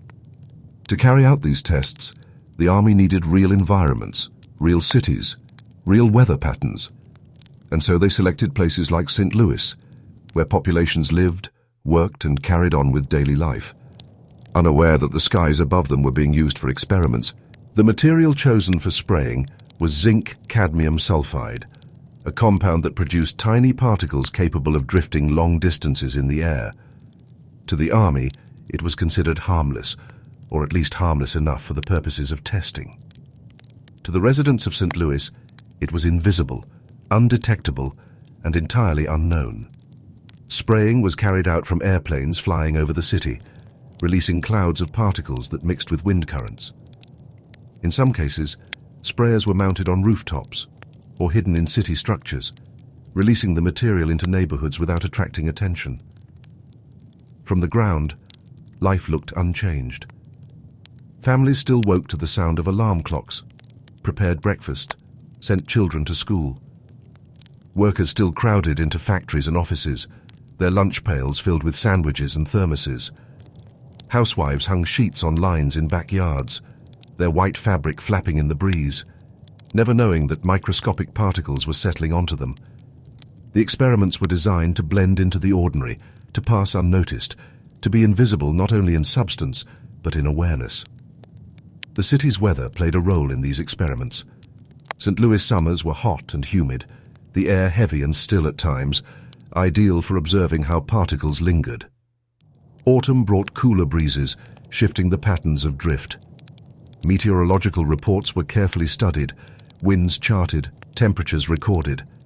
For residents, these were just the changing seasons, the ordinary rhythms of climate. For the Army, they were data points, variables to be measured in secret reports. The sky, for most, was just the backdrop to daily life. For the planners of Operation LAC, it was a laboratory. The secrecy of the operation meant that no one outside the military planners and scientists knew. City officials, school boards, and residents were not informed. Wren played in yards, ran through sprinklers, and walked to playgrounds while particles descended invisibly around them. Teachers led classes, windows open to catch a breeze, unaware of what carried on the air. Doctors saw patients for coughs, colds, or allergies, but no one suspected that experiments were underway. The gap between the reality of ordinary life and the hidden experiments overhead was wide, but carefully maintained. For the Army, the data collected seemed valuable. Monitors were placed around the city to measure particle concentrations. Samples were analyzed, reports written, conclusions drawn about how far and how fast materials could spread. These findings fed into larger military models, shaping strategies and defenses in the event of war. Yet the people who unknowingly provided the backdrop for these experiments were left out of the equation. Their role was not as citizens, but as subjects, their daily lives part of a study they had not agreed to join. In the evenings, families gathered in their living rooms, televisions flickering with images of sitcoms, news reports, or baseball games. Fathers read newspapers in armchairs. Mothers mended clothes or prepared lunches for the next day. Children sprawled on rugs with comic books or toys. Outside, streetlights cast their glow over sidewalks, and neighbors exchanged greetings across fences. The city's life seemed peaceful, even idyllic, a mid-century version of stability. Yet above that calm, in the drifting currents of air, experiments continued, unseen and unacknowledged. The ordinariness of this life makes the secrecy all the more striking. People planted gardens, trimmed hedges, washed cars on weekends, all beneath skies that occasionally carried more than clouds. They celebrated birthdays with cakes and candles, attended church services, went on picnics in city parks. All the while, data collectors tracked invisible particles, their instruments quietly noting what no one else perceived. The experiments became part of the city's history without the city's knowledge, woven into daily life without ever being noticed. The broader context of the Cold War gave these actions a sense of urgency to those who planned them. The fear of Soviet biological weapons, of chemical attacks that could devastate cities, justified a wide range of measures. The secrecy was not accidental but intentional, built on the assumption that knowledge might provoke panic, that the end of national security outweighed the means. In this way, the residents of St. Louis lived as unwitting participants in a military calculation, their lives folded into strategies that viewed populations as data sets rather than individuals. Decades later, the secrecy would unravel, and questions would arise about the safety of zinc-cadmium sulfide, about the effects of long-term exposure, about the morality of using citizens as test subjects without consent. But in the 1950s, those questions were unspoken because the experiments themselves were unknown. For the people of St. Louis, the 1950s were remembered as a time of prosperity, of quiet streets, of baseball games at Sportsman's Park, of evenings spent on porches watching fireflies. The invisible history of chemical sprays drifting overhead was hidden, waiting to be uncovered only much later. As the Cold War deepened, with its drills, its speeches, its shadow of nuclear threat, the ordinary lives of Americans continued, steady and repetitive. But the story of Operation ELAC reminds us that even in the most ordinary settings, experiments can unfold in secrecy, shaping history in ways that those living through them could not perceive.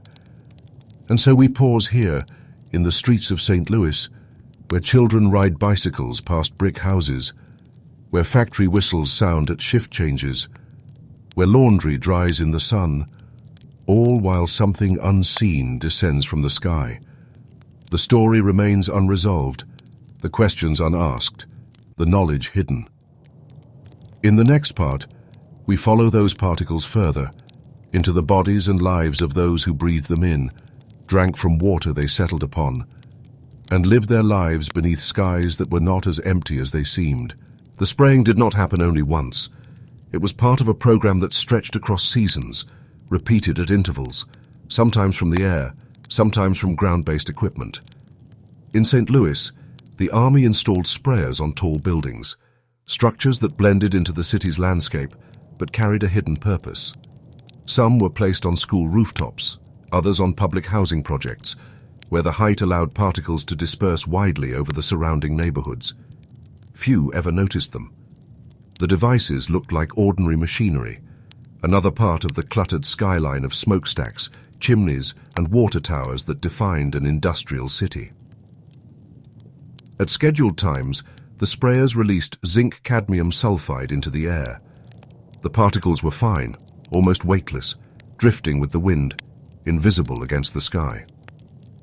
Instruments placed around the city tracked their spread. Filters collected samples, later examined in laboratories to measure how far the material had traveled, how concentrated it remained, and how long it lingered before settling. These details mattered to planners, who sought to model the movement of aerosols in case an enemy ever released a biological weapon. The city became a test site, its people unknowing participants, their ordinary lives the backdrop for military calculations. On the ground, no one suspected. The spray had no smell, no color, no obvious presence. People woke, made breakfast, dressed children for school, and left for work without realizing that the air they breathed carried particles released by their own government. Children recited the Pledge of Allegiance each morning, the flag waving above school buildings where sprayers sometimes sat. Teachers opened windows to let in fresh air, unaware that this air carried more than sunlight and breeze. Mothers swept porches, fathers mowed lawns, laundry flapped on backyard lines, all while invisible clouds drifted across the city. The ordinariness of these scenes gives them weight. In the late afternoons, families shopped at corner stores, filling bags with bread, milk, and canned goods. On weekends, neighbors gathered for barbecues, smoke rising from charcoal grills.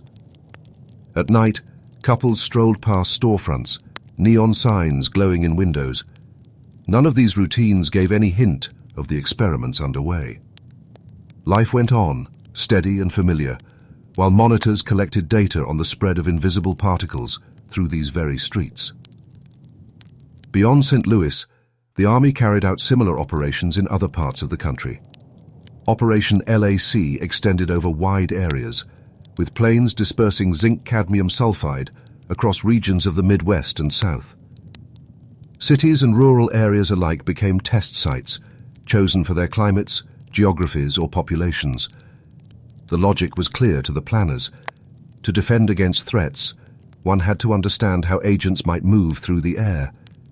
But to the people beneath those flights, there was no knowledge, no consent, no warning.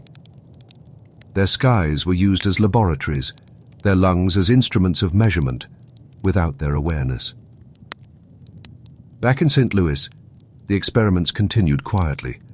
Children played baseball in vacant lots, running bases marked with chalk or stones, while sprays drifted unseen above. Streetcars clattered along tracks, carrying workers to factories where they clocked in and out, their hours marked by whistles that echoed across neighborhoods. Housewives clipped coupons, visited markets, and exchanged gossip over fences, never knowing that military tests had turned their streets into study sites. The invisibility of the operation ensured its success, for secrecy depended on the persistence of the ordinary. Weather was always a consideration. On calm days, particles lingered, spreading slowly across neighborhoods. On windy days, they traveled further, scattering widely, sometimes drifting beyond the boundaries intended by planners. Reports noted these variables carefully, translating weather patterns into data for models of dispersal. For residents, the weather was simply part of daily life. Hot afternoons that drove people to shade, cool evenings when windows were opened for relief, sudden thunderstorms that darkened skies and sent children running indoors. These ordinary experiences were the same ones that shaped the experiments, though no one made the connection. The Army's reports described neighborhoods in terms of data points rather than communities. Maps were marked with sampling stations, grids overlaying streets, homes, and schools. Instruments measured concentrations at intervals, producing numbers that could be compared, charts that could be drawn. Behind each data point, however, were families who lived, worked, and played, their presence reduced to figures in a table.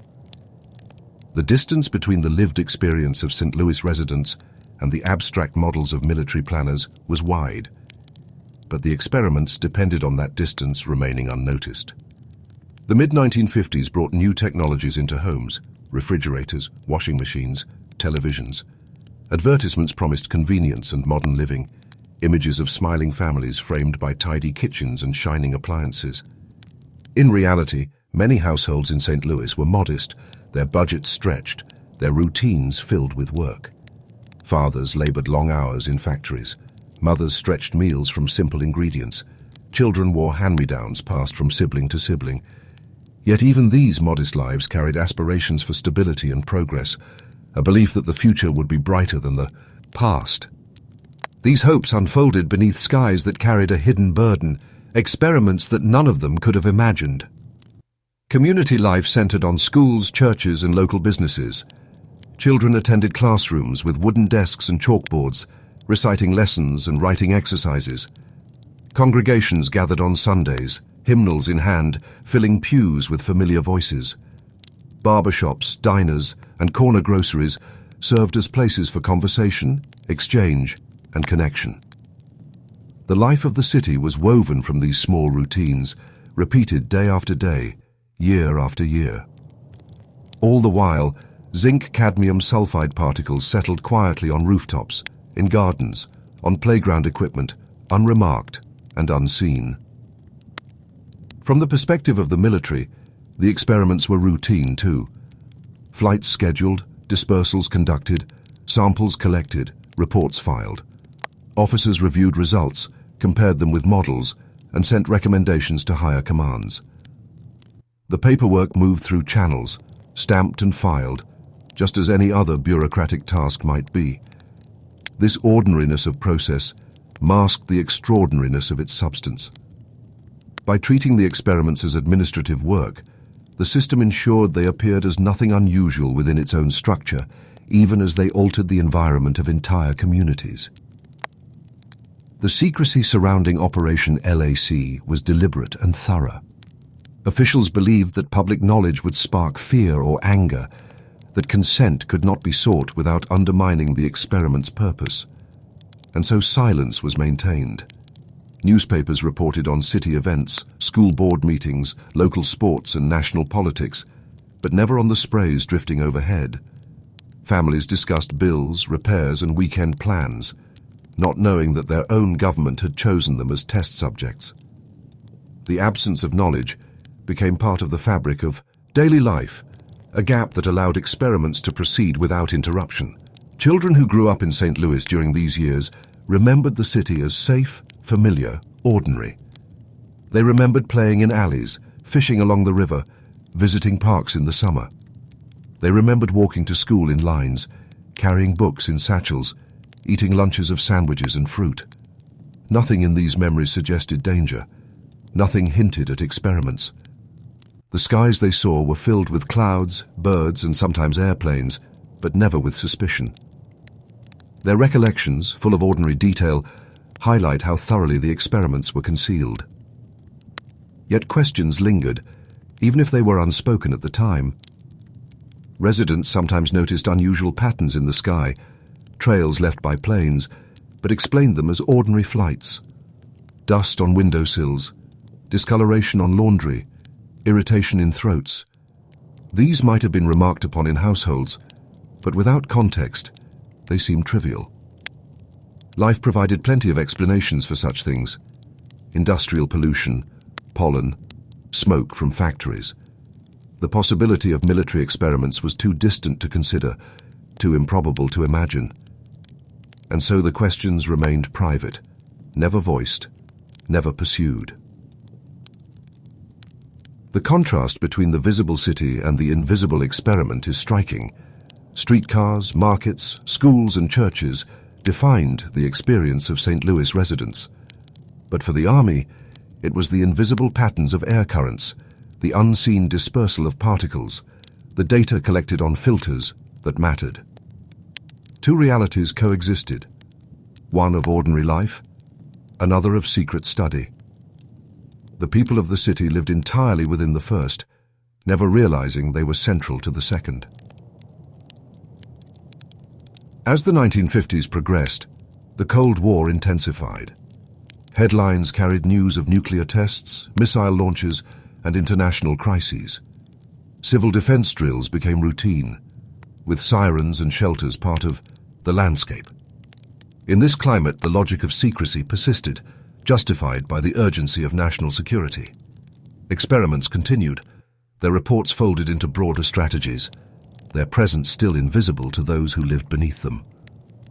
The Cold War had made the extraordinary ordinary, embedding secrecy into the daily life of nations. The people of St. Louis continued their routines. They planted gardens in spring, harvested vegetables in autumn, shoveled snow in winter. They attended graduations, weddings and funerals, marking the passage of time with ceremonies familiar across generations. These rituals, steady and grounding, gave meaning to life in the midst of global uncertainty.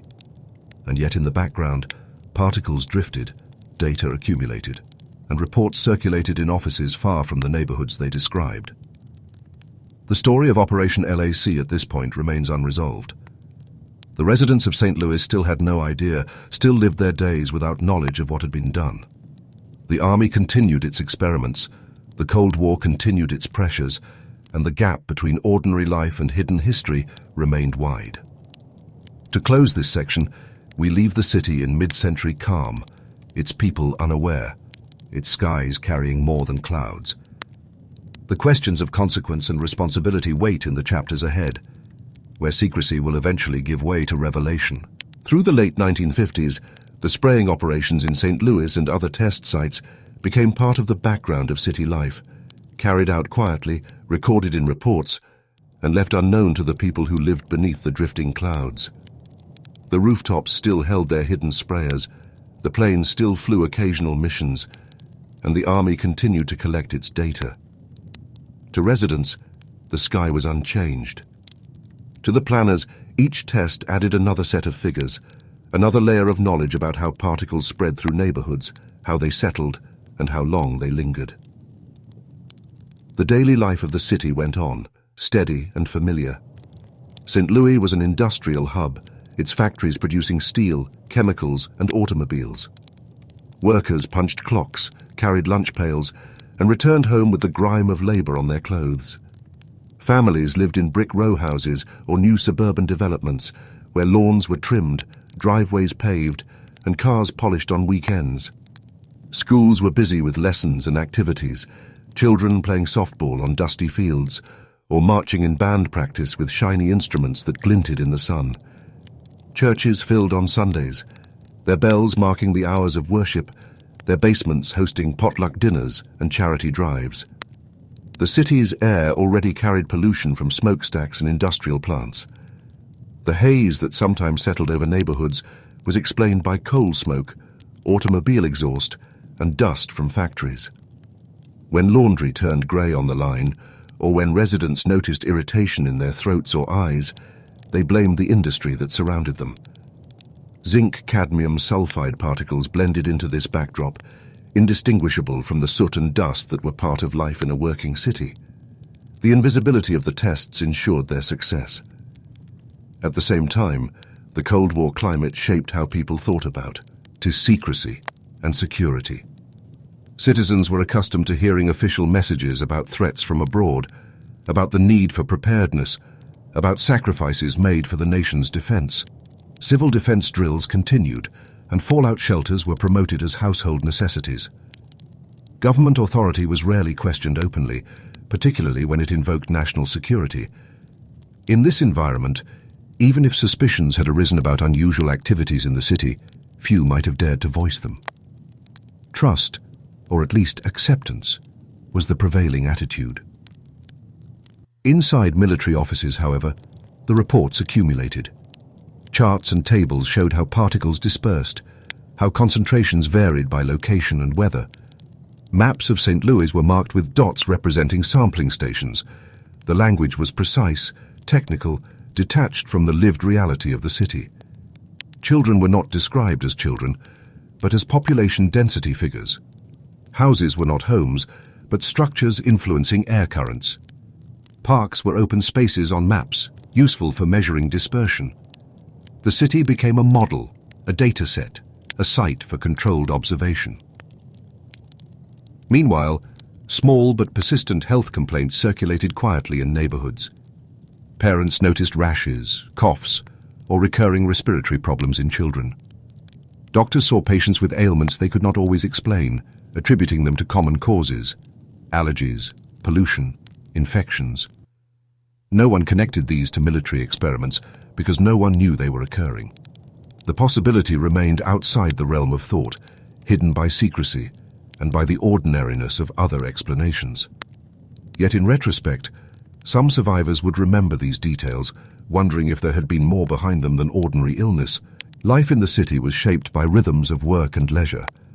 Baseball games at Sportsman's Park drew crowds, vendors selling peanuts and soda as fans cheered for the Cardinals. Families visited Forest Park, where children rode carousels, families picnicked, and couples strolled among the trees. Neighborhood theaters showed double features, their marquees glowing with titles that promised escape into romance or adventure. These routines grounded life, offering stability in a world overshadowed by distant fears of missiles and bombs. They also made the experiments more effective, for nothing in these ordinary patterns suggested intrusion from above. The Army continued its studies with quiet persistence. Technicians collected air filters, packed them into containers, shipped them to laboratories. Scientists analyzed samples under microscopes, measuring particle counts, noting weather conditions, writing reports in precise language. Each step was routine, administrative, systematic. The work appeared no different from any other military project, one file among thousands moving through bureaucratic channels. Yet its difference lay in the unknowing participation of an entire city. By the early 1960s, the scope of Operation LAC broadened, with tests in other regions of the United States and even overseas.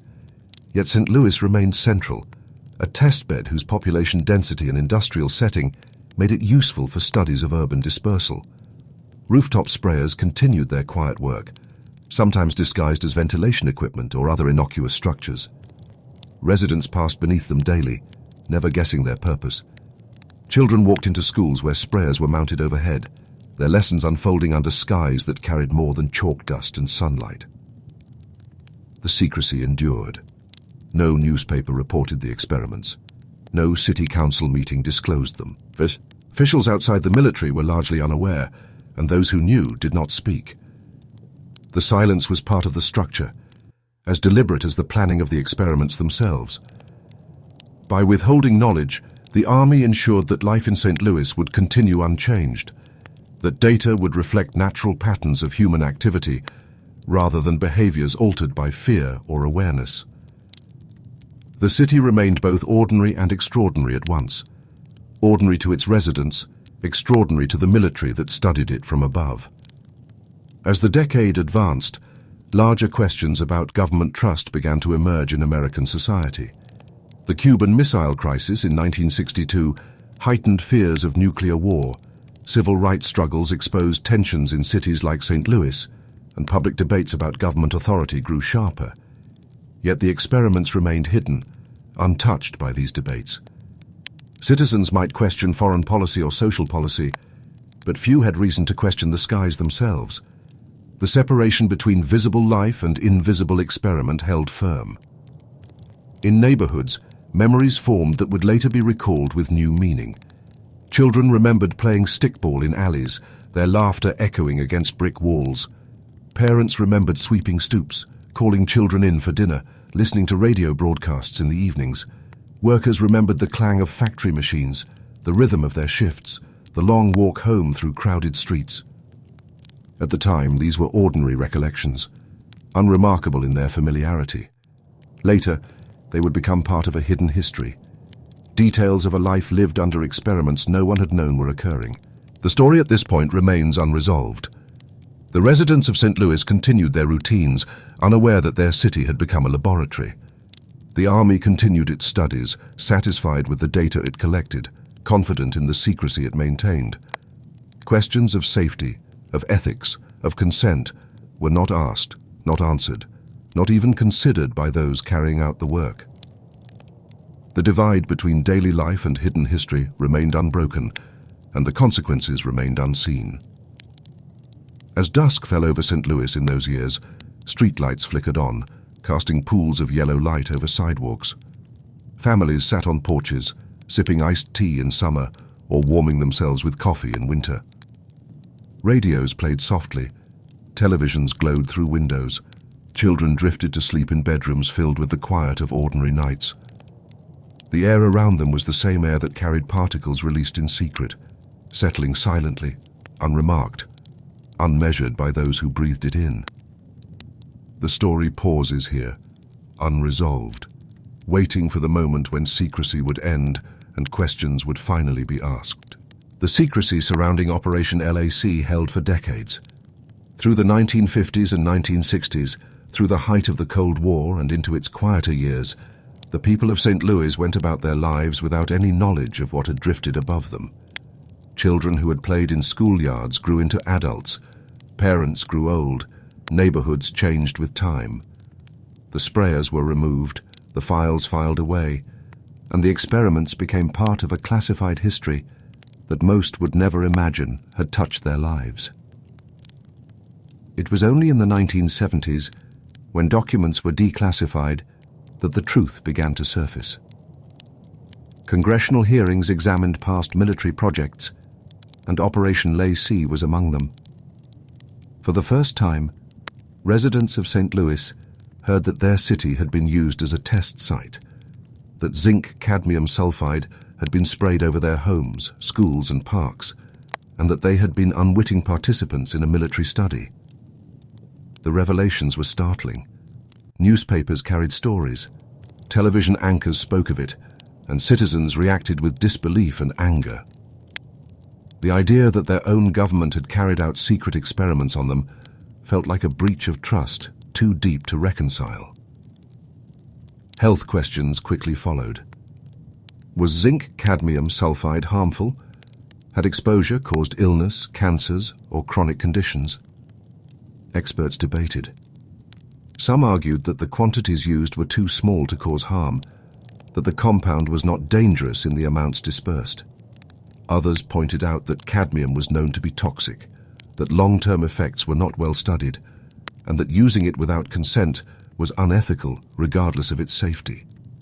For the residents who had lived beneath the sprays, the uncertainty was unsettling. They wondered about illnesses in their families, about unexplained sicknesses in neighbors, about patterns they had never thought to connect. In St. Louis, the questions carried particular weight in neighborhoods where sprayers had been mounted on housing projects.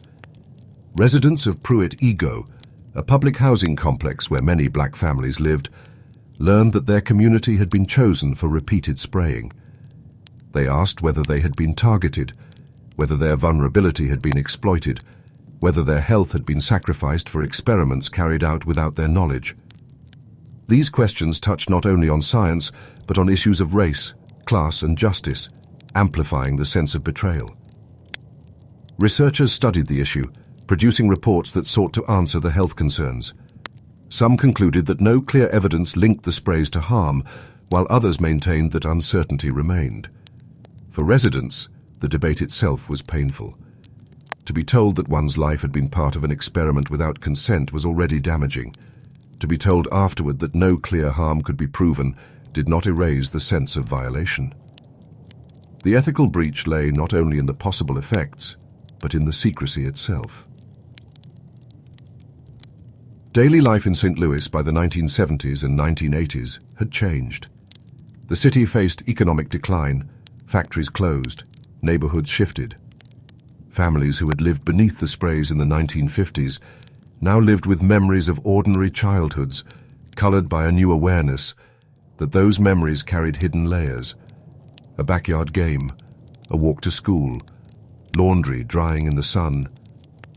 All of these now seemed part of a history that included experiments no one had chosen to join. The ordinariness of those days, once comforting, became unsettling in retrospect. The broader legacy of Operation LAC extended beyond St. Louis.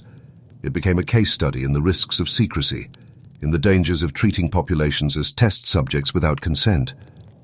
Alongside other revelations of the era, the Tuskegee syphilis study, radiation experiments, and surveillance programs, it contributed to a growing mistrust of government and a demand for accountability. The principle of informed consent, already established in medical ethics after Nuremberg, gained renewed emphasis in research and public health. Citizens demanded oversight, transparency, and safeguards to prevent such experiments from happening again. For the people who had lived through it, however, the reassurances of policy changes could not erase the past. They still remembered the years when sprayers sat on rooftops, disguised and unnoticed. They still remembered the news broadcasts that revealed the truth, the shock of hearing that their own government had treated them as subjects. They still remembered neighbors who had fallen ill, family members who had died young, and the questions that could never be answered with certainty. The legacy of Operation LAC was not only a matter of policy, but a matter of memory. carried in the lives of those who had lived beneath the invisible clouds. The reflections on this history highlight the complexity of science and secrecy. To the military planners of the 1950s, the experiments were justified by the urgency of the Cold War, by the fear of enemy attacks, by the need to prepare for threats.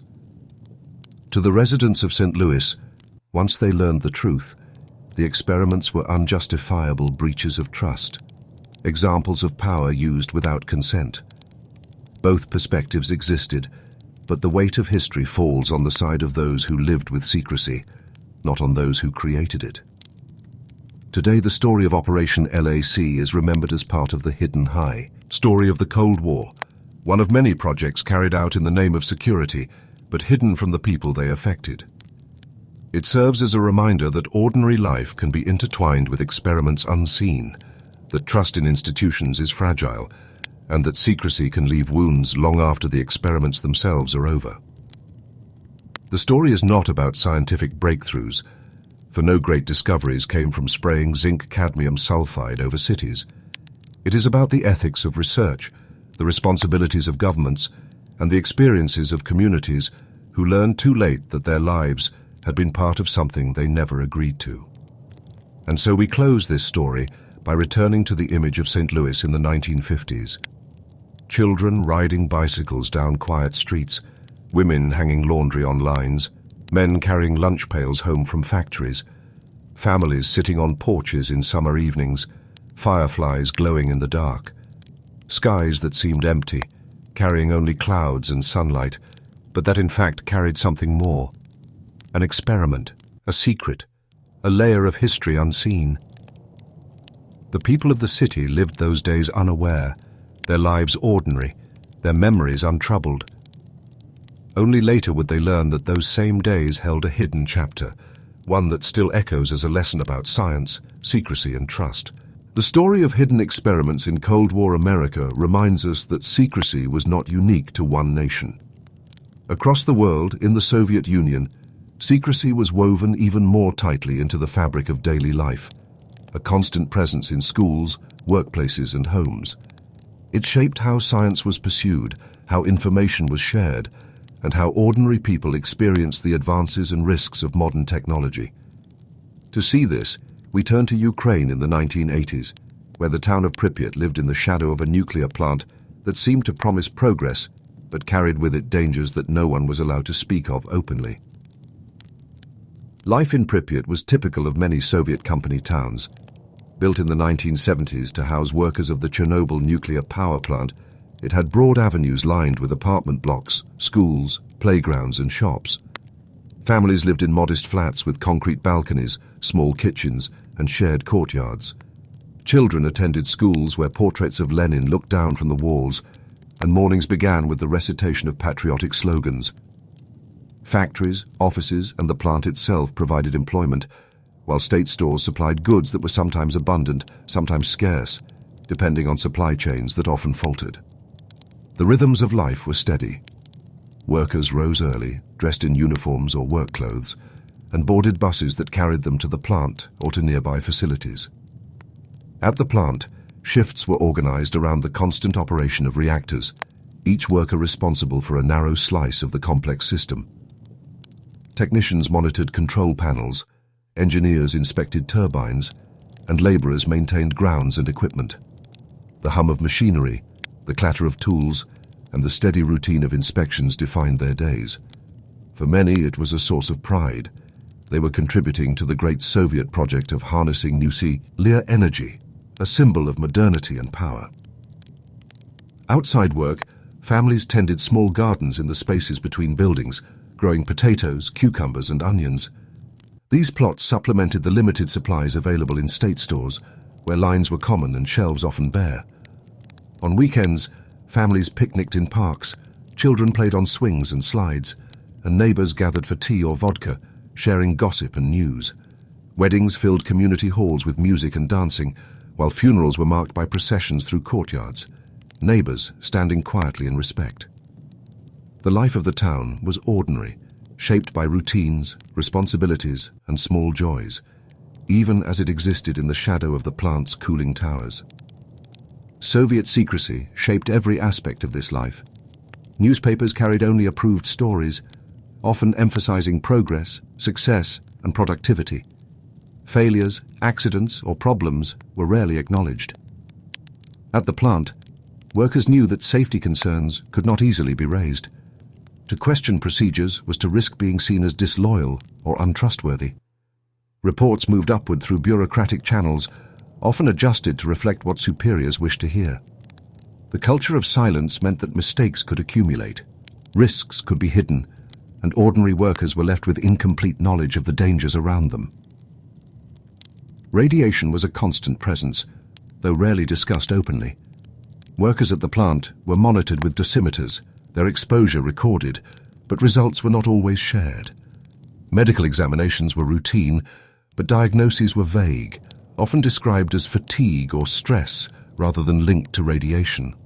Scientists and doctors knew more than they could say, their work shaped by political directives as much as by evidence. Research on radiation exposure was carried out quietly, sometimes using workers themselves as subjects, monitoring their health over time, studying patterns without open disclosure. The people of Pripyat lived in a kind of experiment already, though they did not think of it that way. Ordinary details of life carried hints of this hidden presence. Workers sometimes returned home with the faint smell of chemicals clinging to their clothes. Dust from the plant settled on windowsills, swept away without much thought.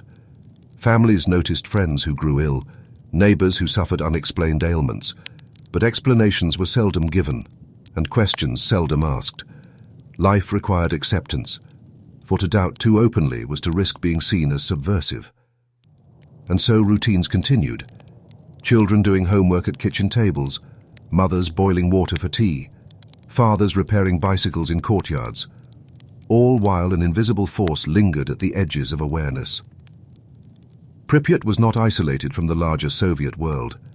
Trains carried residents to Kiev, where wider boulevards and larger stores offered glimpses of city life. News of international events filtered through, though carefully curated by state media. Citizens heard of American weapons, of Soviet achievements in space, of speeches praising the strength of socialism. Yet little was said about the hazards of nuclear energy, about accidents at other plants, about the costs of progress. Silence was part of the system, and most accepted it, trusting that the state would guide them, or simply lacking any way to challenge it.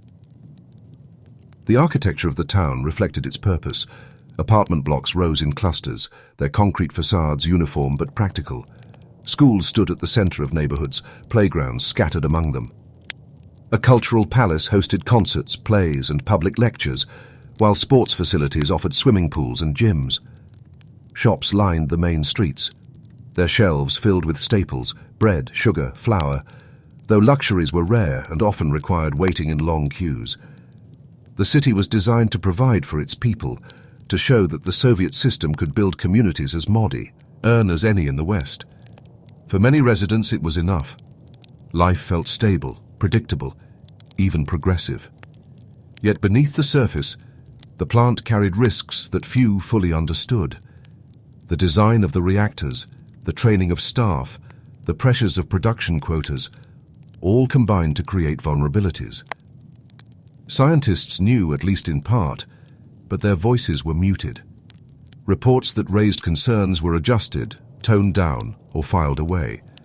Workers noticed equipment that did not function properly, but fixes were often delayed. Safety drills were performed, but not always with seriousness. The appearance of order mattered more than the reality of risk.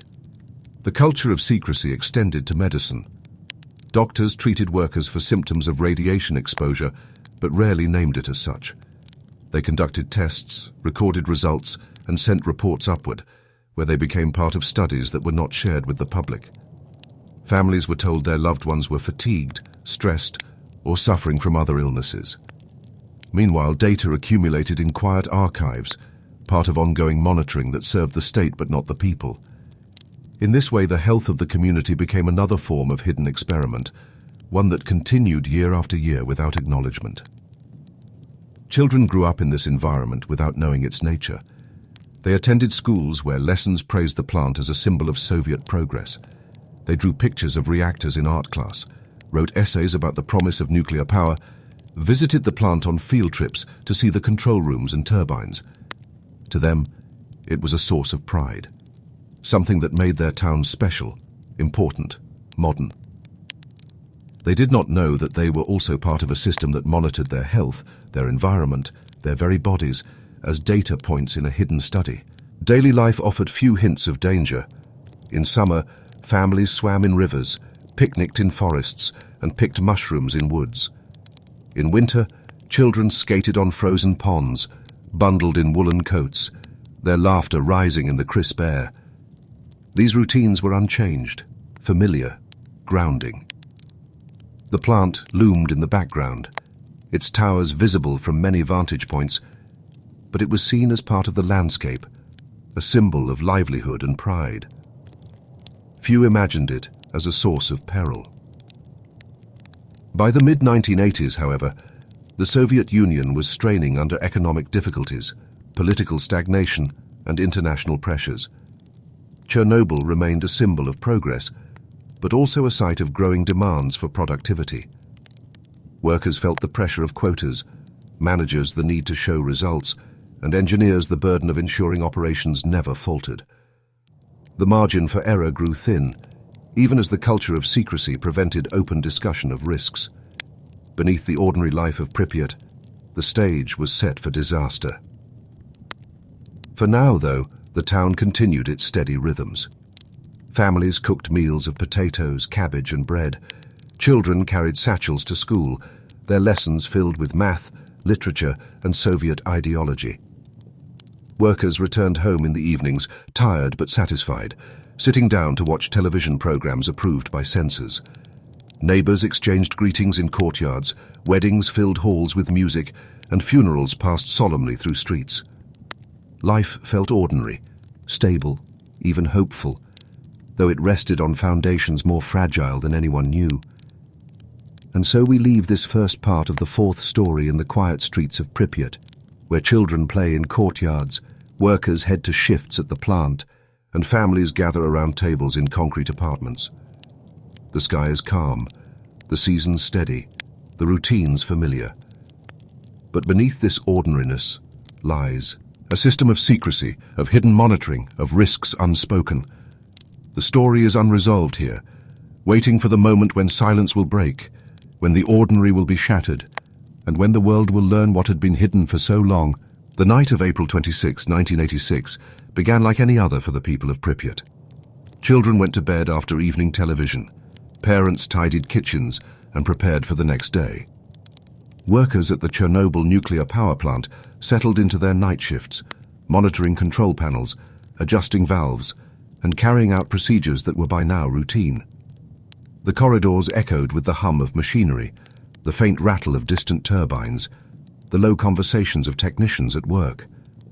Nothing in those ordinary moments suggested that within hours, the town would be changed forever. At 1:23 in the morning, reactor number 4 exploded. The force lifted the heavy reactor lid, sending a plume of fire and radioactive material into the night sky. In control rooms, alarms shrieked, lights flashed, and confusion spread. Operators struggled to understand what had happened, some insisting the reactor was intact, others realizing the scale of disaster. Outside, residents of Pripyat were startled awake by a distant thud, by the sight of an orange glow on the horizon, by the faint smell of burning carried on the night air. Firefighters arrived quickly, their trucks racing along darkened roads, sirens piercing the night. They climbed ladders, aimed hoses at flames, and walked across rooftops littered with debris. They wore no protective gear beyond ordinary uniforms, unaware that the smoke they breathed carried invisible danger. Radiation poured into their bodies with every breath, every touch, every moment near the reactor. They felt heat, exhaustion, and the choking grip of smoke, but not the radiation that seared their tissues from within. In Pripyat, windows glowed as residents peered out at the strange light. Some climbed onto balconies to watch the distant fire, remarking on its colors, not realizing that the glow came from burning graphite, a sign of catastrophe. Children pressed, their faces to glass, curious, while parents whispered about what it might mean. The night seemed alive with a spectacle they could not explain, and few imagined that they were already part of its consequences. By morning, life in Pripyat continued almost normally. Buses carried workers to shifts, children walked to school, shops opened their doors. The sky was clear, the sun bright, and the air deceptively ordinary. Yet, radiation levels were already thousands of times higher than normal, invisible but pervasive. Dust settled on streets, on playgrounds, on the very benches where residents sat to chat. Families carried on routines, unaware that each breath, each step outdoors, drew them deeper into exposure. Officials hesitated. The Soviet culture of secrecy meant that acknowledging the disaster immediately was unthinkable. Reports moved slowly upward, adjusted to soften the scale of what had occurred. Local leaders reassured residents that there was no danger, urging calm, discouraging panic.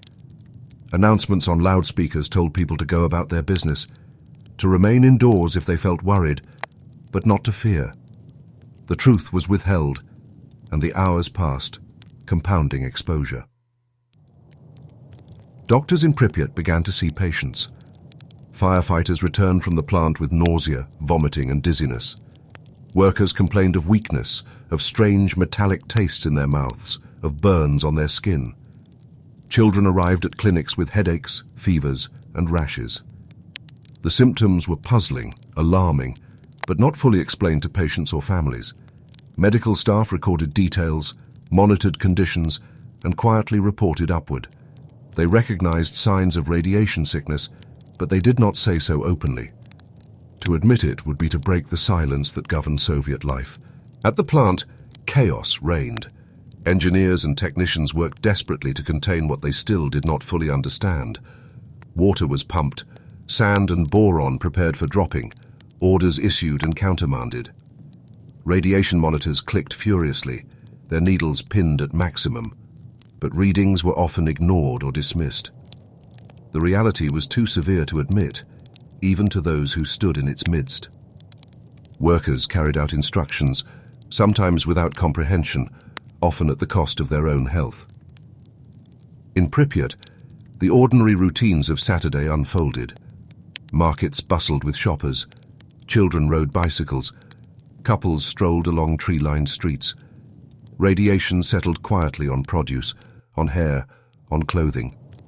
Mothers hung laundry on balconies, the cloth absorbing particles carried by the breeze. Fathers repaired cars in courtyards, unaware that tools and hands alike picked up invisible dust. Children played on playground swings, their laughter rising in air that carried a danger no one could see. By evening, symptoms were spreading. Firefighters lay in hospital beds, their skin reddening, their bodies weakening. Workers collapsed at the plant, carried away by colleagues who themselves would soon fall ill. Doctors whispered to one another, recognizing what they could not say aloud: acute radiation sickness. Yet public announcements remained muted, assuring residents that all was under control. Families sat at dinner tables, radios playing state programs that spoke of progress and peace, while outside the invisible disaster deepened. On Sunday morning, evacuation orders were finally prepared.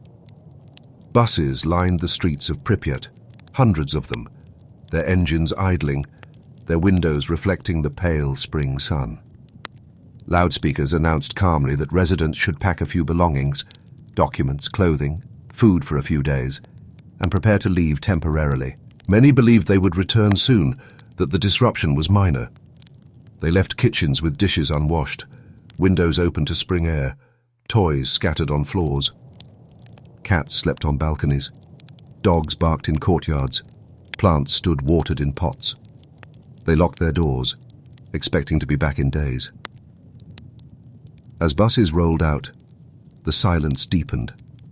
Apartments stood empty, clothes still drying on lines, televisions left unplugged, clocks ticking in deserted rooms.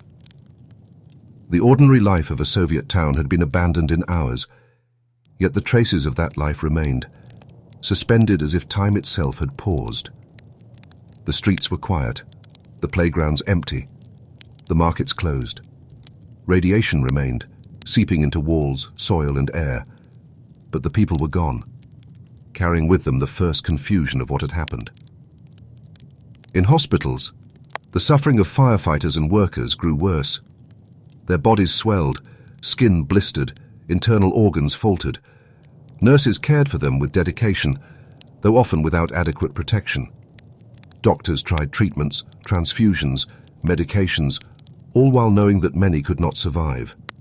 Reports were filed, data collected, patients monitored as if part of a study. Radiation sickness, once a theoretical concern, had become an immediate reality, and every detail was recorded in notebooks that would be studied later, even as patients endured pain in the present. The secrecy persisted. Outside the Soviet Union, the disaster was already being detected. In Sweden, radiation monitors at nuclear plants registered elevated levels, leading to questions that pointed back to the USSR. International suspicion grew, but inside the Soviet Union, information was tightly controlled. Residents of other towns nearby were not told, workers at other plants were reassured, and newspapers avoided mention of what had occurred. Silence, as always, was the first response.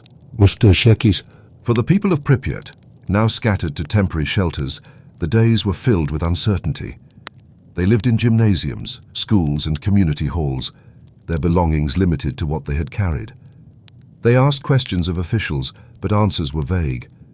Children cried for pets left behind, parents worried about homes and possessions. The elderly sat quietly, resigned. Their ordinary lives had been uprooted in hours, replaced by displacement, confusion, and silence. The story here remains unresolved. The explosion had happened. The evacuation had begun. The radiation sickness had appeared. But the full scale was not yet known, not yet admitted, not yet understood by those who lived through it. The town of Pripyat stood empty, silent, filled with traces of ordinary life abandoned in haste. The people carried on in exile, unaware that they would never return, unaware that they had become part of one of history's greatest disasters. The evacuation of Pripyat was only the beginning. In the days that followed the explosion, the Soviet government expanded its efforts, moving people from villages, towns and farms within the exclusion zone. Buses rolled along country roads, collecting families who had lived for generations in small wooden houses surrounded by orchards and fields. They packed hurriedly, carrying icons, photographs and clothing, leaving behind livestock, gardens and the soil they had tended for decades. The countryside, once alive with the rhythms of planting and harvest, fell silent as whole communities disappeared in a matter of days. The scale of the disaster was vast, but the official response was carefully controlled. Newspapers carried only brief statements, emphasizing that the situation was under control, that measures were being taken, that citizens should remain calm. Photographs of smiling officials inspecting equipment were printed, not images of abandoned towns or suffering patients. Radio broadcasts avoided mention of radiation, speaking instead of technical difficulties that were being resolved. The culture of secrecy remained intact, even as radiation spread across fields, rivers, and skies. In Kyiv, less than 100 kilometers away, daily life continued. Children attended schools, markets bustled, and celebrations for May Day went forward. Families marched in parades, carrying banners and balloons, unaware that radioactive dust was drifting through the air, settling on clothing, hair, and food.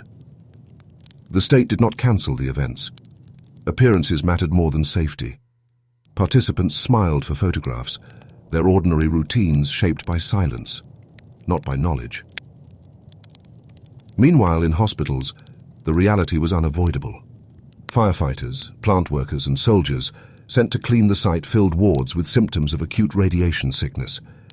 Their bodies told the story thefis. Newspapers would not. Skin darkened, hair fell out, organs failed. Doctors treated them as best they could, but mortality was high. For the medical staff, the patients were not only individuals to be healed, but also data points. Blood tests, biopsies, and detailed notes were collected, analyzed, and filed. These records contributed to studies of radiation exposure, transforming suffering into scientific observation, though few patients or families were told of this dual purpose. Scientists and officials debated how much to reveal. Some argued that the public should be warned, that food and water supplies were contaminated, that precautions were needed. Others insisted that disclosure would create panic, undermine trust, and damage the image of Soviet strength. The second view prevailed. Markets continued to sell milk, vegetables, and meat from contaminated areas. Families consumed food that carried radioactive isotopes, unaware of what they ingested. Farmers harvested crops. Bakers baked bread. Dairies delivered milk. All part of the ordinary economy that hid extraordinary risks. For the evacuees, life in temporary housing was marked by uncertainty. Families crowded into schools, dormitories, and community centers, sleeping on cots, eating meals from communal kitchens. Children missed their schools, parents missed their jobs. The elderly missed the familiarity of their homes and gardens. They asked when they would return, but answers were vague. Officials spoke of temporary measures, of eventual resettlement, but never of permanence. The evacuees carried their lives in suitcases, their memories in silence, their futures in uncertainty. Doctors began long-term monitoring of these populations. Mobile clinics visited shelters, taking blood samples, measuring thyroids, recording symptoms. Children were examined closely, their growth tracked, their health noted in files. Women were monitored for pregnancies, their outcomes recorded. Every detail became part of a study, though few were told they were subjects. Consent was not sought. Participation was assumed. The evacuees lived in a quiet experiment, their displacement and suffering transformed into data for scientific reports. Ordinary routines persisted within this new reality. Children attended makeshift schools in shelters, writing lessons at desks set up in gymnasiums. Women cooked meals from rations, stretching what they had to feed families. Men sought work in new towns, often taking jobs far below their training or experience. Weddings were held quietly, funerals more often, as stress and illness took their toll. The rhythms of life adjusted, but always under the weight of displacement and secrecy. Back at the plant, soldiers and workers were sent to clean the site. They shoveled debris, sprayed water on ruins, and built containment structures around the reactor. They wore makeshift protective gear, sometimes only cloth masks, sometimes rubber suits that offered little defense. Their exposures were high, their shifts short, but their health was sacrificed in the effort to stabilize the plant. They became known as liquidators, the invisible army of men who worked in silence, their labor acknowledged only later. Many fell ill in the years that followed, their health monitored, their suffering often dismissed. The countryside bore the marks of abandonment. Fields lay fallow, houses stood empty, animals wandered untended. Orchards bloomed without harvest, wells filled with contaminated water, forests absorbed radiation into their soil. Nature renewed its cycles, but with a new, invisible presence. Birds sang, rivers flowed, flowers bloomed, yet each carried traces of isotopes that would persist for generations. The landscape itself became part of the experiment, studied by scientists who measured radiation in soil, water, and living things, recording changes year after year. Internationally, the disaster could not be hidden. Radiation was detected across Europe, prompting questions and accusations. Western newspapers carried images of the reactor, reports of evacuations, stories of secrecy. The Soviet Union struggled to control the narrative, releasing statements only when denial was no longer possible. Inside the country, however, the silence continued. Citizens heard little, knew little, and continued their routines under skies that carried fallout. Children born in the years after the disaster were monitored closely, their thyroids examined for enlargement, their growth charted, their health compared with national averages. Schools in resettled communities carried out medical examinations with unusual frequency. nurses recording data that was sent upward. Parents were not told the full reasons for these tests. They were told only that healthcare was being provided. In reality, their children were part of long-term studies of radiation exposure, experiments in all but name. The evacuees adapted as best they could. Gardens were planted in new soil, though often with suspicion about whether the land was safe. Families rebuilt routines, attending schools, working jobs, shopping at markets. But the loss of their old homes lingered. Photographs on walls showed houses they would never see again, orchards they would never harvest, rivers they would never swim in. Memory became a form of possession, the only way to keep hold of what had been lost. For many, the silence was more painful than the loss itself. They knew something had happened. They saw the evidence in illness, in displacement, in abandoned towns. But officials rarely spoke openly, and doctors often avoided direct answers. The absence of truth left them uncertain, unable to measure risk, unable to plan for the future. They lived in limbo, subjects of a system that withheld knowledge even as it studied them closely. Ordinary life in the Soviet Union continued around them. Cities bustled, factories produced, schools taught, parades marched. Television showed concerts, sports, and official speeches. The state projected normalcy, strength, and control, even as radiation shaped the lives of those who had lived near Chernobyl. For the wider public, the disaster was distant, muffled, barely visible. For the evacuees, it was daily reality, though one they were not allowed to name fully. The story remains unresolved here. The reactor lay in ruins, contained but not silenced. The people of Pripyat and surrounding villages lived in exile, their health monitored, their futures uncertain. Children grew under watchful eyes, adults lived with unanswered questions, and doctors recorded data in silence. The ordinary rhythms of Soviet life persisted, even as the invisible presence of radiation reshaped bodies, landscapes, and histories. The truth remained hidden, the consequences not yet fully known, the silence unbroken. In the years after the explosion, the reactor lay entombed beneath the sarcophagus hastily constructed by liquidators. Concrete and steel covered the ruins, a visible monument to catastrophe. Yet beneath the surface, the reactor continued to smolder, its radioactive heart still dangerous, still alive. For the Soviet Union, the structure was meant to demonstrate control, to show that the state had contained the disaster. For those who had lived in its shadow, it was a reminder that their lives had been changed forever. The evacuees settled into new towns and villages, building routines in unfamiliar places. They unpacked their belongings in small apartments, hung curtains on windows, planted gardens in new soil. Children enrolled in schools where classmates asked them about Pripyat, about what they had seen, about why they had left.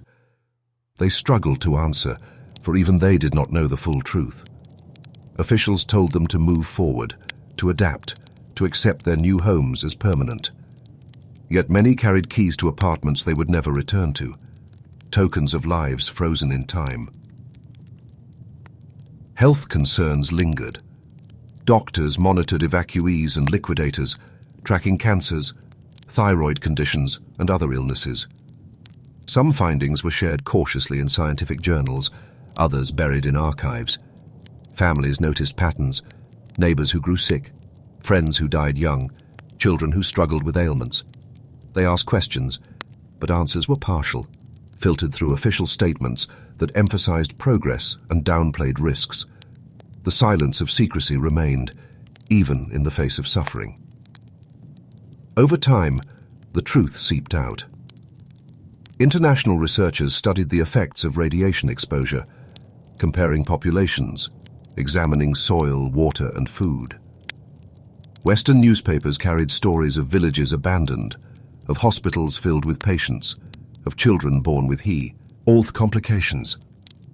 The Soviet Union could not fully control the narrative beyond its borders, and slowly, even within, the silence cracked.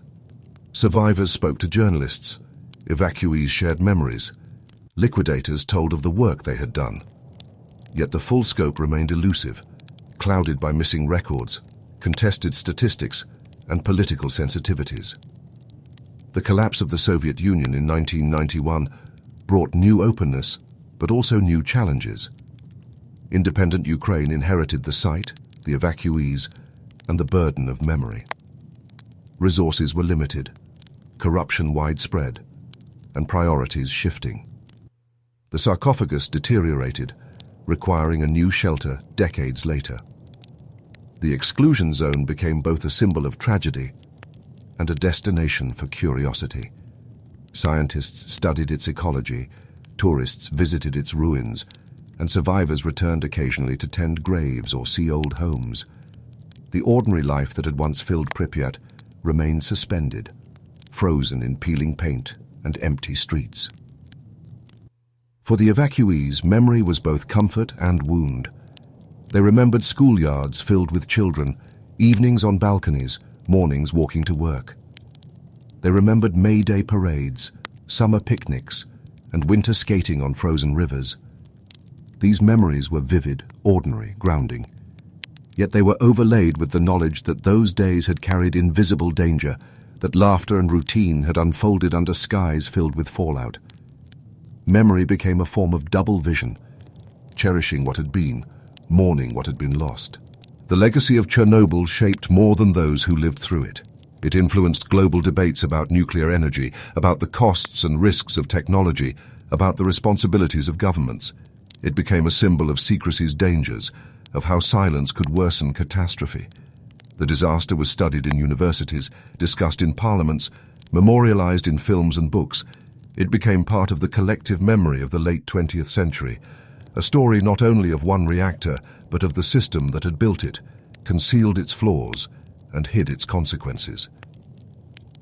In villages near the exclusion zone, some elderly residents returned despite the dangers. They tended gardens, kept animals, and lived quietly among abandoned houses. For them, attachment to land outweighed warnings of radiation. They lived with routines that had shaped their lives for decades, drawing water from wells, baking bread in ovens, tending orchards. Their presence was a reminder that ordinary life, however fragile, persists even in the aftermath of disaster. Children born after the disaster grew up with its legacy as background. They heard stories from parents and grandparents, saw images of the abandoned city, learned about radiation in schools. For them, Chernobyl was both history and present, a source of identity as well as loss. Some became scientists studying its effects, others activists demanding accountability, others simply citizens carrying memories they had inherited. The disaster's reach extended through generations, shaping how communities thought of trust, safety, and the role of the state. In the exclusion zone, nature reclaimed what humans had abandoned. Forests grew through streets, wildlife flourished in fields, buildings crumbled beneath ivy and moss. The absence of people allowed ecosystems to thrive, even amid radiation. Wolves, boars, and elk roamed freely, birds nested in hours, empty buildings, fish swam in rivers that once supplied power plant turbines. The paradox was striking. Where human life could not return, nature expanded, carrying on indifferent to human disaster. Scientists studied this transformation, finding both resilience and mutation, both vitality and risk. The reactor itself remained a focus of attention. The new containment structure built in the 21st century symbolized continued responsibility, a recognition that the disaster was not over, but ongoing. Beneath steel arches, radioactive material remained dangerous, its half-life measured in centuries. The site demanded vigilance long after the explosion, a burden passed from one generation to the next. The legacy of secrecy had created a legacy of care, an obligation that could not be hidden or denied. For the survivors, reflection came with time. They spoke of what they had lost, of the silence that had compounded their suffering, of the need for truth. They emphasized that ordinary life had been disrupted not only by the explosion, but by the secrecy that followed. If they had known sooner, if they had been warned, If they had been told the risks, some might have been spared greater harm. Their reflections became lessons, calls for transparency, reminders that trust is fragile and that secrecy carries costs beyond what planners intend. Chernobyl remains a lesson about science, politics, and humanity. It shows how ordinary people can become part of experiments without consent, how secrecy can magnify disaster, how memory can preserve both pain and resilience. It reminds us that behind statistics are lives, families, routines, gardens, schools, meals, laughter, and sorrow. It teaches that the consequences of hidden knowledge endure, shaping generations, landscapes, and histories. And so we close with the image of Pripyat as it is today. Empty apartments with curtains still hanging, schools with lessons written on blackboards, playgrounds rusting in silence, streets cracked with weeds, nature reclaiming what humans left behind. Yet in those empty rooms linger the echoes of ordinary life.